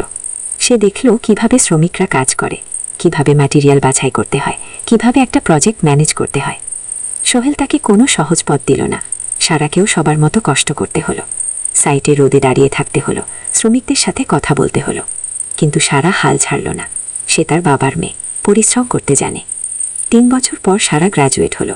সে সোহেলের কোম্পানিতে জুনিয়র প্রজেক্ট ম্যানেজার হিসেবে যোগ দিল। সোহেল ধীরে ধীরে সারাকে বড় দায়িত্ব দিতে শুরু করল। সারা তার বাবার মতোই সৎ, পরিশ্রমী। 20 অধ্যায় সমাপ্তি নয়, নতুন শুরু। আরও 5 বছর পর সোহেল এখন 60 বছরের। তার চুলে পাক ধরেছে, কিন্তু শক্তি এখনও আগের মতোই। সারা এখন 19 বছরের। সে বিশ্ববিদ্যালয়ে ইঞ্জিনিয়ারিং পড়ছে। সে চায় বাবার মতো কনস্ট্রাকশন ইন্ডাস্ট্রিতে কাজ করতে। একদিন সারা বাবাকে বলল, বাবা, আমি তোমার কোম্পানিতে কাজ করতে চাই।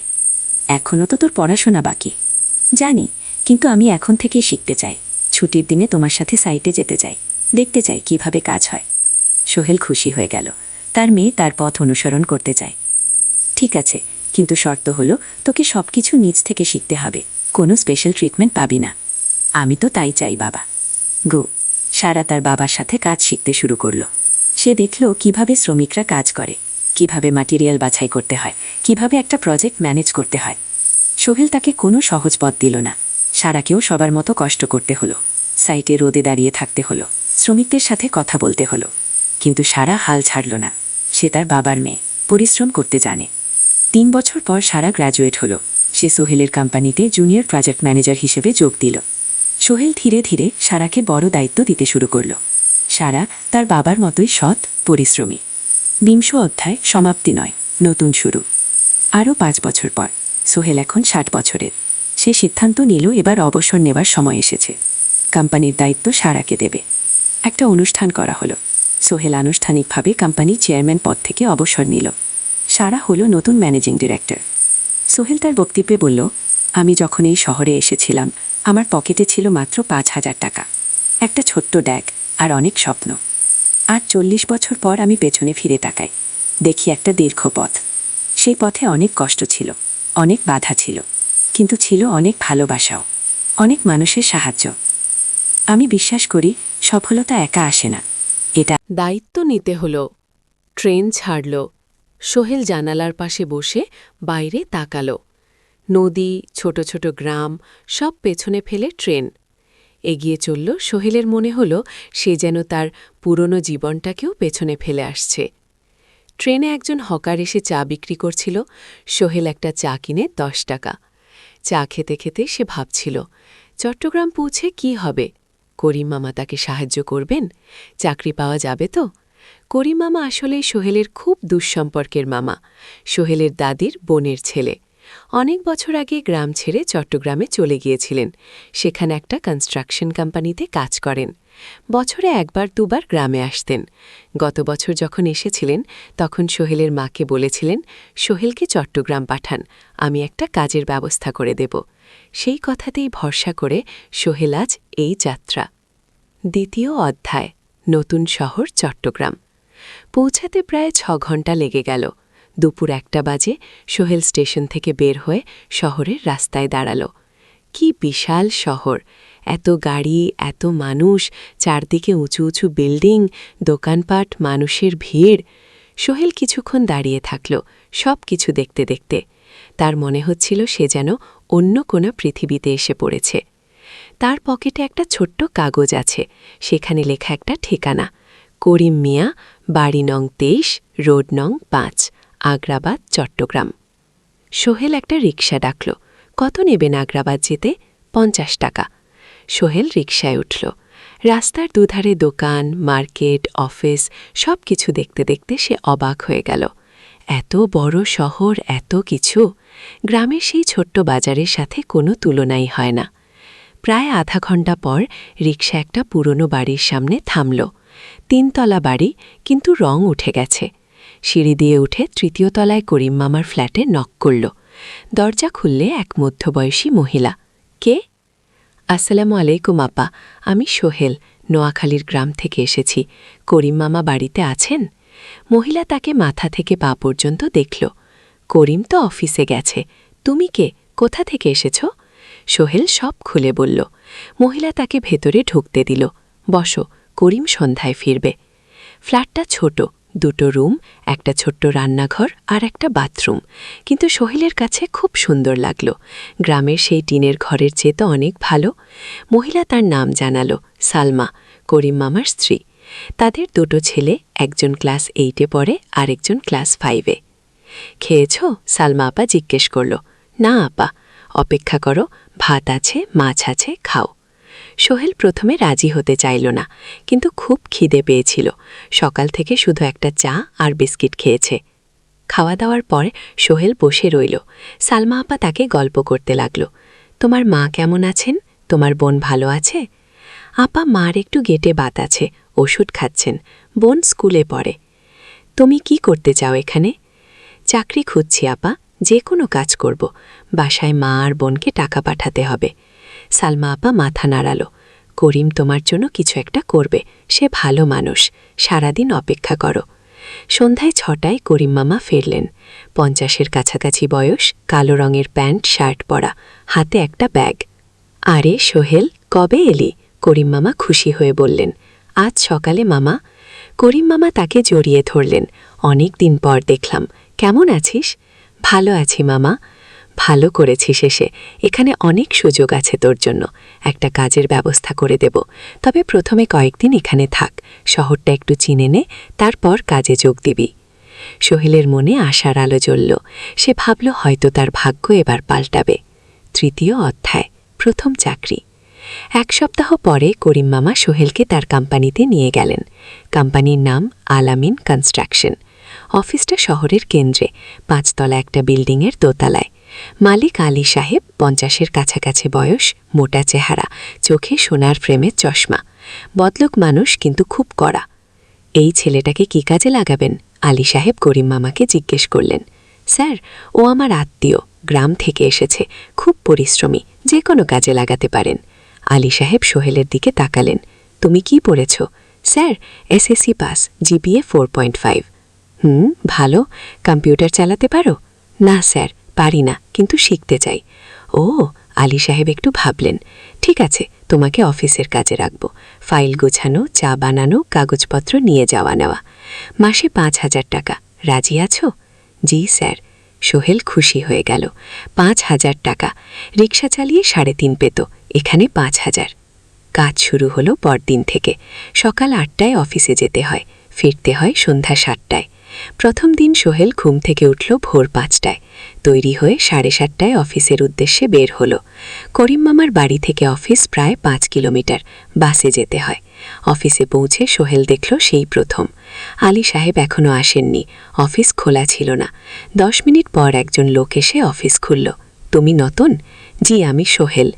আমি জাহিদ, অ্যাসিস্ট্যান্ট ম্যানেজার। এসো। জাহিদ ভাই সোহেলকে সব কিছু দেখালো। অফিসে মোট 6 জন কর্মচারী, 2 জন ইঞ্জিনিয়ার, একজন অ্যাকাউন্ট্যান্ট, একজন অ্যাসিস্ট্যান্ট ম্যানেজার জাহিদ ভাই, একজন রিসেপশনিস্ট, আর এখন সোহেল।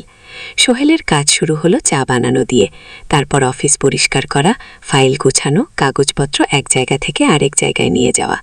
কাজ কঠিন না, কিন্তু সারাদিন দৌড়ঝাঁপ করতে হয়। দুপুরে খাবারের জন্য আধা ঘন্টা বিরতি। সোহেল একটা ছোট হোটেলে গিয়ে ভাত ডাল তরকারি খেল, 50 টাকা। সন্ধ্যায় অফিস বন্ধ হলো। সোহেল ক্লান্ত হয়ে বাসায় ফিরল। কেমন লাগলো প্রথম দিন? করিম মামা জিজ্ঞেস করলেন, ভালো মামা, অনেক কিছু শিখলাম গো। প্রথম মাসের শেষে সোহেল বেতন পেল 5,000 টাকা। সে 3,000 টাকা মাকে পাঠালো। মা ফোনে কাঁদতে লাগলেন, আল্লাহ তোকে ভালো রাখুক সোহেল। সোহেলের চোখেও জল এলো। তার মনে হলো সে একটা বট কাজ করতে পেরেছে। চতুর্থ অধ্যায়, শহরের জীবন। 3 মাস কেটে গেল। সোহেল এখন আলী সাহেবের খুব প্রিয় কর্মচারী। সে শুধু চা বিস্কুট দেওয়ার কাজই করে না, এখন কম্পিউটারেও কিছু কাজ শিখেছে। ছোটখাট টাইপিং, ডেটা এন্ট্রি এসব করতে পারে। আলী সাহেব খুশি হয়ে তার বেতন বাড়িয়ে 8,000 টাকা করে দিয়েছেন। একদিন রাতে সোহেল অফিস থেকে ফিরছিল। সেদিন একটু দেরি হয়ে গেছে, রাত প্রায় 9টা। সাধারণত সোহেল সন্ধ্যা 7:30টায় ফেরে, কিন্তু সেদিন অফিসে একটা জরুরি কাজ ছিল। বাস থেকে নেমে সোহেল বাড়ির দিকে হাঁটছিল। হঠাৎ একটা অন্ধকার গলিতে 3 জন লোক তাকে ঘিরে ধরল। তাদের চেহারা দেখেই বোঝা যাচ্ছিল ভালো উদ্দেশ্যে নিয়ে আসেনি। টাকা দে তাড়াতাড়ি, একজন বলল। তার হাতে একটা ছুরি। সোহেল ভয় পেয়ে গেল। ভাই, আমার কাছে খুব কম টাকা আছে, যা আছে দে, তাড়াতাড়ি করো। সোহেল কাঁপতে কাঁপতে তার পকেট থেকে 5,000 টাকা বের করে দিল। এই টাকা দিয়ে সে বাজার করবে ভেবেছিল, কিন্তু ছিনতাইকারীরা সন্তুষ্ট হলো না। শুধু 5,000, তোর ব্যাগে কি আছে? তারা সোহেলের ব্যাগ কেটে নিল। ব্যাগে ছিল তার মোবাইল, কম্পিউটার ট্রেনিং সেন্টারের সার্টিফিকেট আর কিছু গুরুত্বপূর্ণ কাগজপত্র। না ভাই, ব্যাগটা ফেরত দেন, ওতে আমার জরুরি জিনিস আছে। মোবাইল নিয়ে নেন, কিন্তু ব্যাগটা দেন। কিন্তু ওরা শুনল না। একজন সোহেলকে জোরে ধাক্কা দিল। সোহেল পড়ে গেল। মাথা রাস্তার কংক্রিটে ধাক্কা লেগে গেল। রক্ত বের হলো। 3 জন দৌড়ে পালিয়ে গেল। কিছুক্ষণ সোহেল অজ্ঞান হয়ে পড়ে রইল। তারপর ধীরে ধীরে জ্ঞান ফিরল। মাথায় প্রচণ্ড ব্যথা। সে উঠে দাঁড়ানোর চেষ্টা করল, কিন্তু মাথা ঘুরছিল। কোনো মতে একটা দেয়াল ধরে দাঁড়ালো। একজন পথচারী তাকে দেখে থামল। কি হয়েছে ভাই? ছিনতাই হয়েছে। কি? এসো, আমি তোমাকে হাসপাতালে নিয়ে যাই। কিন্তু সোহেল রাজি হলো না। ঠিক আছে, বাড়ি যেতে পারবো। সে কোনো মতে করিম মামার বাড়িতে পৌঁছালো। দরজা খুলেই সালমা আপা চিৎকার করে উঠলেন, ও আল্লাহ, কি হয়েছে? করিম মামা দৌড়ে এলেন। সোহেলকে ভেতরে নিয়ে গেলেন। তার মাথায় জল ঢেল রক্ত পরিষ্কার করলেন। ক্ষতটা বেশ গভীর, হাসপাতালে যেতে হবে। করিম মামা বললেন তারা একটা অটোরিকশা নিয়ে নিকটস্থ হাসপাতালে গেলেন। ডাক্তার সোহেলের মাথায় 3টা সেলাই দিলেন। বলল 1 সপ্তাহ বিশ্রাম নিতে হবে, কোনো ভারী কাজ করা যাবে না। হাসপাতাল থেকে ফিরে সোহেল শুয়ে রইল। তার মনে হচ্ছিল সব কিছু শেষ হয়ে গেছে। মোবাইল চলে গেছে, গুরুত্বপূর্ণ কাগজপত্র চলে গেছে। এখন 1 সপ্তাহ অফিস করতে পারবে না। না, পরদিন সকালে করিম মামা আলী সাহেবকে ফোন করে সব জানালেন। আলী সাহেব বললেন, ঠিক আছে, সোহেল ভালো হয়ে এলে আসবে, চিন্তার কিছু নেই। মিনা যখন এই খবর শুনল, শেষ সন্ধ্যায় সোহেলকে দেখতে এলো করিম মামার বাড়িতে। সাথে এনেছিল কিছু ফল। কি হয়েছিল মিনা? চিন্তিত গলায় জিজ্ঞেস করল। সোহেল সব বলল। মিনা রেগে গেল। এই শহরে এখন অনেক অপরাধ বেড়ে গেছে, পুলিশ কিছু করে না। তুমি পুলিশে রিপোর্ট করেছ? না, লাভ নেই, তবুও করা উচিত। তোমার মোবাইলটা হয়তো খুঁজে পাওয়া যাবে। কি? করিম মামা সোহেলকে নিয়ে পুলিশ স্টেশনে গেলেন, জেনারেল ডায়েরি করলেন। কিন্তু পুলিশ খুব একটা আশা দিল না। দেখি কিছু করা যায় কিনা। সোহেল বুঝল মোবাইল আর ফিরবে না। সেই 1 সপ্তাহ সোহেলের জীবনের সবচেয়ে কঠিন সময় ছিল। সে শুধু শারীরিকভাবেই ক্ষতিগ্রস্ত হয়নি, মানসিকভাবেও ভেঙে পড়েছিল। প্রতি রাতে দুঃস্বপ্ন দেখত। সেই 3 জন ছিনতাইকারীর মুখ ভুলতে পারছিল না। মিনা প্রায় প্রতিদিন আসত, তাকে সাহস দিত। তুমি হাল ছেড়ো না সোহেল, জীবনে এরকম খারাপ সময় আসে, কিন্তু এটা কাটিয়ে ওঠাই হলো আসল বীরত্ব। সোহেলের মা গ্রাম থেকে ফোন করতেন, করিম মামার মোবাইল থেকে। তুই ভালো আছিস তো? সোহেল মাকে সব সত্যি বলেনি, শুধু বলেছে, হ্যাঁ মা, ভালো আছি, একটু জ্বর হয়েছিল, এখন ভালো। 1 সপ্তাহ পর সোহেল আবার অফিসে গেল। আলী সাহেব তাকে দেখে খুশি হলেন। কেমন আছো? ভালো আছি স্যার। ঠিক আছে, তবে প্রথম কয়েকদিন হালকা কাজ করবে। সোহেল আবার কাজে মন দিল। কিন্তু একটা জিনিস তাকে খুব কষ্ট দিচ্ছিল। তার মোবাইল নেই, মায়ের সাথে কথা বলতে পারছে না। নিয়মিত করিম মামার মোবাইল চাইতে সংকোচ লাগে। একদিন জাহিদ ভাই তাকে ডাকলেন, সোহেল, আমার একটা পুরনো মোবাইল আছে, তুমি ব্যবহার করো না? না ভাই, আমি। ওহ, নাও, আমার কাজে লাগছে না, তুমি রাখো। সোহেল কৃতজ্ঞতায় প্রায় কেঁদে ফেলল। ধন্যবাদ ভাই। মোবাইল পেয়ে সোহেল প্রথমেই মাকে ফোন করল। মা খুব খুশি হলেন। এতদিন ফোন করিসনি কেন? মা, মোবাইলটা নষ্ট হয়ে গিয়েছিল, নতুন নিয়েছি। মায়ের গলায় স্বস্তি ফুটে উঠল। 6ষ্ঠ অধ্যায়, নতুন সুযোগ। আরও ৩ মাস কেটে গেল। সোহেল পুরোপুরি সুস্থ হয়ে গেছে, তার জীবন আবার স্বাভাবিক হয়ে এসেছে। সে এখন কম্পিউটার ট্রেনিং শেষ করেছে, সার্টিফিকেট পেয়েছে, কিন্তু একটা ঘটনা তার জীবনে বড় পরিবর্তন নিয়ে এলো। একদিন সকালে আলী সাহেব তাকে ডাকলেন, সোহেল বসো। সোহেল বসল। মনে একটু ভয় লাগছিল, আলী সাহেব কি তাকে বকবেন? সোহেল, তুমি তো এখন কম্পিউটার চালাতে পারো? জি স্যার, একটু একটু শিখেছি। ও ভালো, আমি তোমার কাজ দেখছি, তুমি খুব পরিশ্রমী। আরশাদ, আমাদের কোম্পানিতে এরকম মানুষের দরকার। সোহেল কিছু বুঝতে পারছিল না। আমি তোমাকে একটা সুযোগ দিতে চাই। আমাদের কোম্পানি একটা ট্রেনিং প্রোগ্রাম চালু করছে নতুন কর্মচারীদের জন্য। 6 মাসের কোর্স, কম্পিউটার অ্যাকাউন্টিং, ভবন নির্মাণের হিসাব নিকাশ, প্রজেক্ট ম্যানেজমেন্ট সব শিখবে। কোম্পানি সব খরচ দেবে। ট্রেনিংয়ের সময় তোমার বেতনও চলবে। রাজি আছো? সোহেল বিশ্বাস করতে পারছিল না। স্যার, সত্যি আমাকে এত বড় সুযোগ দিচ্ছেন? হ্যাঁ, তুমি ভালো ছেলে, পরিশ্রমী, আমি তোমাকে এগিয়ে দিতে চাই। ভবিষ্যতে তুমি এই কোম্পানির একজন গুরুত্বপূর্ণ কর্মচারী। সোহেল কৃতজ্ঞতায় প্রায় কেঁদে ফেলল। ধন্যবাদ স্যার, আমি কঠোর পরিশ্রম করব, আমি জানি। সেদিন সন্ধ্যায় সোহেল মিনার দোকানে গেল। মিনাকে খবরটা দিল। মিনা খুব খুশি হল, তার চোখে জল এসে গেল। তুমি পারবে সোহেল, আমি জানি। সোহেল তার মা আর বোনকেও খবরটা দিল। মা কাঁদতে লাগলেন, তোর বাবা বেঁচে থাকলে কত খুশি হতো। ট্রেনিং শুরু হলো পরের মাস থেকে। প্রতিদিন সকালে 3 ঘন্টা ক্লাস, তারপর বাকি সময় অফিসের কাজ। ক্লাসে 5 জন নতুন কর্মচারী, সবাই তরুণ, উৎসাহী। শিক্ষক ছিলেন একজন অভিজ্ঞ ইঞ্জিনিয়ার, নাম রহিম স্যার। তিনি খুব ভালোভাবে সবকিছু বুঝাতেন। কম্পিউটার অ্যাকাউন্টিং, এক্সেলের জটিল ক্যালকুলেশন, প্রজেক্টের বাজেট তৈরি, সময় ব্যবস্থাপনা সব। সোহেল পুরো মনোযোগ দিয়ে শিখতে লাগল। সন্ধ্যায় বাড়ি ফিরে প্র্যাকটিস করত। করিম মামার ছেলের কাছ থেকে একটা ল্যাপটপ ধার নিত কখনো কখনো। 6 মাস পরে ট্রেনিং শেষ হলো, সবাই সার্টিফিকেট পেল। আলী সাহেব একটা অনুষ্ঠান করলেন। সোহেল সেরা পারফর্মার হিসাবে একটা বিশেষ পুরস্কার পেল, 5,000 টাকা বোনাস। আলী সাহেব ঘোষণা করলেন, সোহেল, আজ থেকে তুমি আমাদের জুনিয়র অ্যাকাউন্ট অ্যাসিস্ট্যান্ট, তোমার বেতন 15,000 টাকা। সোহেল অবাক হয়ে গেল, 8,000 থেকে 15,000, প্রায় দ্বিগুণ। সেদিন রাতে সোহেল ঘুমাতেই পারল না। খুশিতে উত্তেজনায় তার চোখে ঘুম নেই। সে ভাবল তার জীবন কিভাবে বদলে যাচ্ছে। 2 বছর আগে যে রিক্সা চালাক, আজ সে একটা নামকরা কোম্পানির অ্যাকাউন্ট অ্যাসিস্ট্যান্ট। 7ম অধ্যায়, প্রেম ও প্রস্তাব। 1.5 বছর হয়ে গেল সোহেলের চট্টগ্রাম আসার। সে এখন একজন সফল যুবক। তার মা গ্রামে খুব খুশি। প্রতি মাসে সোহেল 10,000 টাকা পাঠায়। ছোট বোন ঋতু এখন কলেজে ভর্তি হয়েছে সোহেলের পাঠানো টাকায়। মায়ের চিকিৎসাও ভালোভাবে হচ্ছে। মিনার সাথে সোহেলের সম্পর্ক এখন আর শুধু বন্ধুত্ব নয়, দুজন দুজনকে ভালোবাসে, কিন্তু কেউ কাউকে সরাসরি বলার সাহস পায়নি। প্রতিদিন দেখা হয়, গল্প হয়, কিন্তু সেই একটা কথা বলা হয়ে ওঠে না। একদিন শুক্রবার ছুটির দিন, সোহেল মিনাকে বলল, আজকে একটু ঘুরতে যাবে? কোথায়? পতেঙ্গা বিচ। তুমি কি কখনো গেছো? না, কিন্তু আমার দোকান। গো, শুক্রবার তোমার বাবা সামলাবে।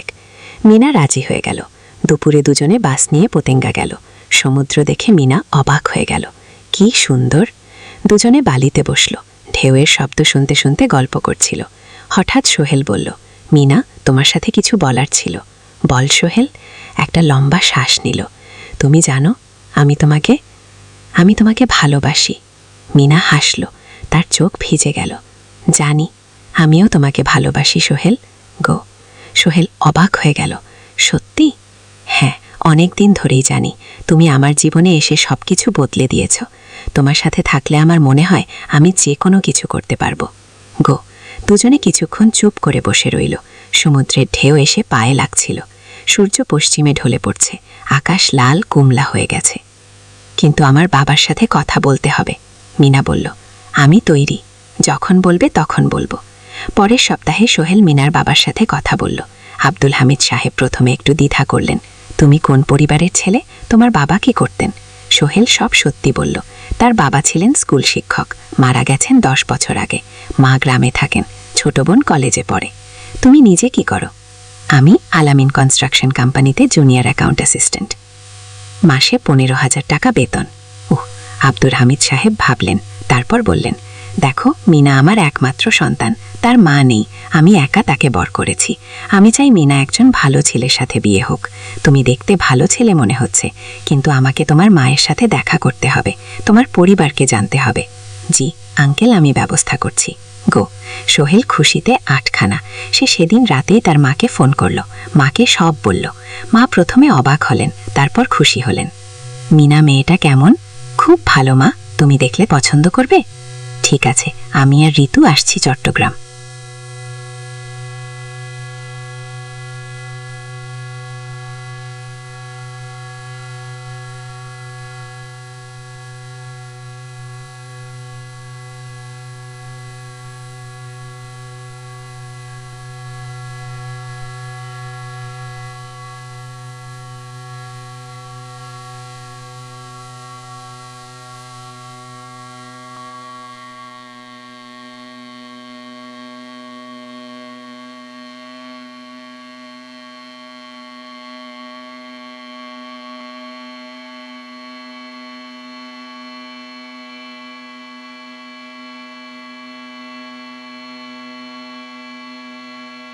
ভাড়া বাজার সব মিলিয়ে তো 14,000 টাকা লাগে, কিন্তু সে কিছু বলল না।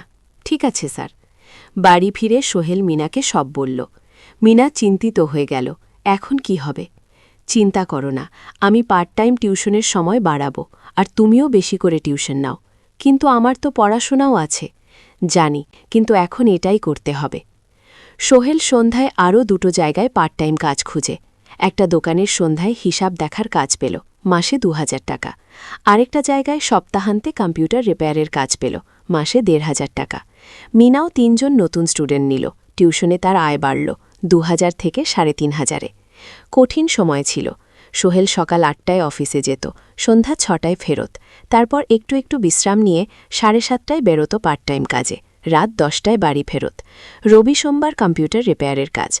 মিনাও সকালে কলেজে যেত, দুপুরে ফিরে রান্না করত, তারপর বিকেলে টিউশন পড়াত, রাতে খাওয়া দাওয়ার পর পড়াশোনা করত। দুজনেরই শরীর খারাপ হতে শুরু করল। সোহেল একদিন অফিসে অজ্ঞান হয়ে পড়ে গেল। ডাক্তার দেখাতে নিয়ে গেল। ডাক্তার বলল অতিরিক্ত পরিশ্রম, শরীরে পুষ্টির অভাব, ঠিকমতো খাচ্ছেন না মনে হচ্ছে। কিন্তু সত্যি কথা, খরচ বাঁচাতে সোহেল আর মিনা অনেক সময় কম খেত। মাংস মাছ কিন্তু সপ্তাহে 1 দিন, বাকি সময় শাকসবজি ডাল। মিনা সোহেলকে বলল, আর নয় সোহেল, তুমি এভাবে নিজেকে শেষ করে ফেলছে। আমার পড়াশোনা বন্ধ করে দিই, আমি ফুল টাইম চাকরি করি। না, সোহেল জোর দিয়ে বলল, তোমার পড়াশোনা বন্ধ হবে না, আরও মাত্র 6 মাস বাকি, তুমি গ্র্যাজুয়েট হবেই। কিন্তু তুমি? আমি ঠিক হয়ে যাব, চিন্তা করো না। আগে কিন্তু পরিস্থিতি আরও খারাপ হলো, যখন সোহেলের মায়ের অসুখ হলো, হার্টের সমস্যা, হাসপাতালে ভর্তি করতে হলো, খরচ 5,000 টাকা। সোহেলের হাতে এত টাকা কোথায়? সে করিম মামার কাছে ধার চাইল। করিম মামা 20,000 টাকা দিলেন, বাকি 3,000 টাকা সোহেল একটা এনজিও থেকে ঋণ নিল। সুদের হার মাসে 2%। মায়ের চিকিৎসা হলো, তিনি সুস্থ হয়ে গেলেন, কিন্তু সোহেল এখন ঋণের বোঝায় পড়ে গেল। প্রতি মাসে 3,000 টাকা করে কিস্তি দিতে হবে। সেই রাতে সোহেল আর মিনা বিছানায় শুয়ে কথা বলছিল। সোহেল বলল, মিনা, আমি মনে হয় ভুল করেছি, শহরে এসে বিয়ে করে তোমাকে কষ্টে ফেলেছি। মিনা তার হাত ধরল। না সোহেল, তুমি ভুল করনি, জীবনে এরকম খারাপ সময় আসে, কিন্তু এটা কাটিয়ে ওঠাই হলো আসল শক্তি। আমরা একসাথে আছি, একসাথে থাকব, সবকিছু ঠিক হয়ে যাবে। মিনার কথায় সোহেল একটু সাহস পেল। হ্যাঁ, হাল ছাড়া যাবে না। 10ম অধ্যায়, আলোর দিকে। 3 মাস পরে পরিস্থিতি একটু ভালো হতে শুরু করল। আলী সাহেবের কোম্পানি একটা নতুন প্রজেক্ট পেল, একটা স্কুল বিল্ডিং বানানোর কাজ। কোম্পানি আবার স্থিতিশীল হতে শুরু করল। আলী সাহেব সোহেলকে ডেকে বললেন, সোহেল, আমি তোমার কঠোর পরিশ্রম দেখেছি, খারাপ সময়েও তুমি কোম্পানি ছেড়ে যাওনি, আমি কৃতজ্ঞ। আজ থেকে তোমার বেতন আবার 15,000 টাকা। সোহেল খুশি হয়ে গেল। ধন্যবাদ স্যার। ও, মিনাও গ্র্যাজুয়েশন শেষ করল, ভালো ফলাফল করল, সে এখন চাকরি খুঁজছে। একদিন মিনা একটা প্রাইভেট স্কুলে শিক্ষিকার ইন্টারভিউ দিতে গেল। ইন্টারভিউ ভালো হলো, তাকে নিয়োগ দেওয়া হলো, বেতন 12,000 টাকা। সেদিন সন্ধ্যায় দুজনে মিলে একটা ছোট্ট পার্টি করল, একটা বিরিয়ানি কিনল, কোমর পানীয় কিনল, দুজনে মিলে খেলো। আমরা পেরেছি সোহেল, মিনা বলল। হ্যাঁ, আমরা পেরেছি। এখন দুজনের মিলিয়ে আয় 27,000 টাকা, খরচ চালানোর পর প্রায় 10,000 টাকা বাঁচে। সোহেল এই টাকা দিয়ে ঋণ শোধ করতে শুরু করল, পার্ট টাইম কাজগুলো ছেড়ে দিল, শরীরের যত্ন নেওয়া শুরু করল। আরও 6 মাস পরে সোহেলের কাছে একটা বড় সুযোগ এলো। আলী সাহেব একদিন তাকে ডাকলেন, সোহেল, তুমি কি নিজের ব্যবসা করতে চাও? স্যার, আমি তোমাকে একটা ছোট্ট প্রজেক্ট দিতে চাই, একটা 3 তলা বিল্ডিংয়ের কনস্ট্রাকশন। তুমি ম্যানেজ করবে, আমি শুধু সুপারভাইজ করব, লাভের 50% তোমার। সোহেল ভাবল, এটা একটা বড় সুযোগ, কিন্তু ঝুঁকিও আছে। যদি কাজটা ভালোভাবে না হয়, স্যার আমি চেষ্টা করব, কিন্তু যদি ভুল হয়, ভুল হবে না। আমি তোমার উপর বিশ্বাস রাখছি, তুমি পারবে। সোহেল রাজি হয়ে গেল। এই প্রজেক্ট তার জীবনের টার্নিং পয়েন্ট হতে পারে। 11 অধ্যায়, স্বপ্ন পূরণের পথে।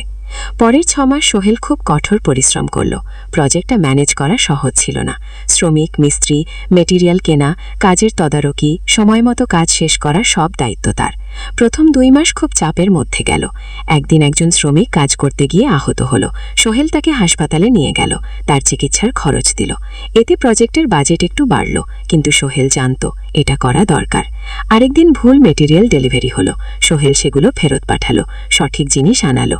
এতে 3 দিন দেরি হলো, কিন্তু কাজের মান ঠিক রইল। মিনা তাকে সবসময় সাপোর্ট করছিল। সে এখন চাকরিতে স্থিতিশীল। স্কুলের বাচ্চারা তাকে পছন্দ করে। প্রিন্সিপাল তার কাজে খুশি। প্রজেক্ট শেষ হলো 6 মাসে, সময় মতো বাজেটের মধ্যে।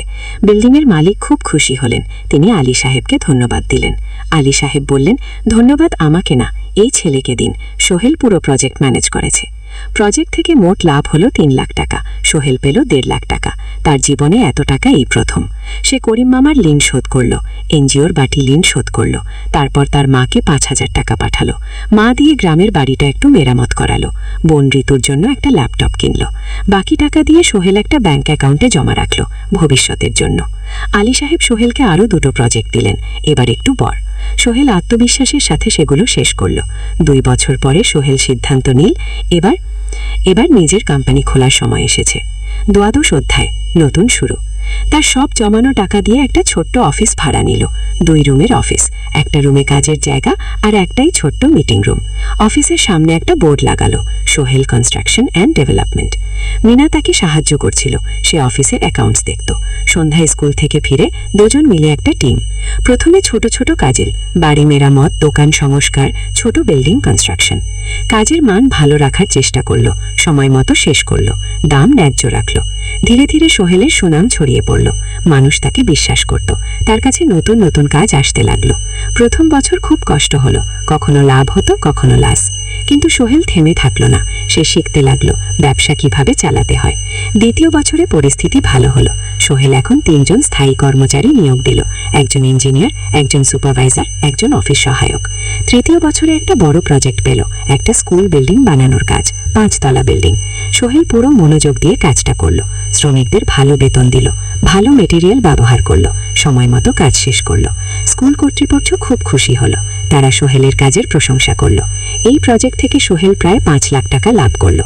এই টাকা দিয়ে সে আরও ভালো একটা অফিস নিল, আরও কর্মচারী নিয়োগ দিল। এখন তার কোম্পানিতে 10 জন স্থায়ী কর্মচারী। প্রজেক্ট অনুযায়ী আরও শ্রমিক নিয়োগ দেওয়া হয়। ত্রয়োদশ অধ্যায়, পরিবার। এদিকে সোহেল আর মিনার সংসারেও খুশির খবর এলো। মিনা গর্ভবতী। 9 মাস পর তাদের একটা মেয়ে হলো। নাম রাখলো সারা। সারা যখন জন্মালো, সোহেলের মা আর বোন চট্টগ্রামে এলো। মা 1 মাস থেকে গেলেন, মিনাকে সাহায্য করলেন। সোহেল এখন একটা বড় ফ্ল্যাট ভাড়া নিয়েছে, 3 রুমের ফ্ল্যাট। একটা রুমে সোহেল, মিনা, একটাই সারা, আর একটাই অতিথি রুম। মায়ের জন্য সোহেল সিদ্ধান্ত নিল তাকে চট্টগ্রামে নিয়ে আসবে। গ্রামে একা থাকা ঠিক না, কিন্তু মা রাজি হলেন না। বাবা, আমি গ্রামেই থাকবো, এখানে আমার পরিচিত মানুষ আছে। তোর বোনকে নিয়ে যা, ও ঢাকায় পড়ছে, চট্টগ্রামে এনে ভালো কোথাও ভর্তি করিয়ে দে। সোহেল তাই করল। ঋতুকে চট্টগ্রাম বিশ্ববিদ্যালয়ে ভর্তি করিয়ে দিল। ঋতু এখন সোহেলের ফ্ল্যাটে থাকে, বিশ্ববিদ্যালয়ে পড়ে। সোহেলের মনে হলো তার জীবন এখন পরিপূর্ণ। স্ত্রী, মেয়ে, বোন সবাই তার কাছে। ব্যবসা ভালো চলছে, মা গ্রামে সুখে আছেন। চতুর্দশ অধ্যায়, সফলতার শিখরে। 5 বছর কেটে গেল। সোহেল এখন একজন সফল উদ্যোক্তা। তার কোম্পানি কি সোহেল কনস্ট্রাকশন অ্যান্ড ডেভেলপমেন্ট। এখন চট্টগ্রামে বেশ পরিচিত। প্রায় 30 জন কর্মচারী তার অধীনে কাজ করে। সোহেল এখন শুধু ছোট প্রজেক্ট করে না, বড় বড় প্রজেক্টও করে। একটা 8 তলা বিজনেস কমপ্লেক্স বানানোর কাজ পেয়েছে। একটা হাসপাতাল বিল্ডিং বানাচ্ছে। মিনা এখনো স্কুলে পড়ায়, সে এখন ভাইস প্রিন্সিপাল। সাথে সোহেলের কোম্পানির অ্যাকাউন্টস ম্যানেজার। 2 জন মিলে ব্যবসা চালায়। সারা এখন 4 বছরের, স্কুলে ভর্তি হয়েছে, খুব চালাক মেয়ে। ঋতু বিশ্ববিদ্যালয় থেকে গ্র্যাজুয়েট হয়ে একটা ব্যাংকে চাকরি পেয়েছে। একদিন আলী সাহেব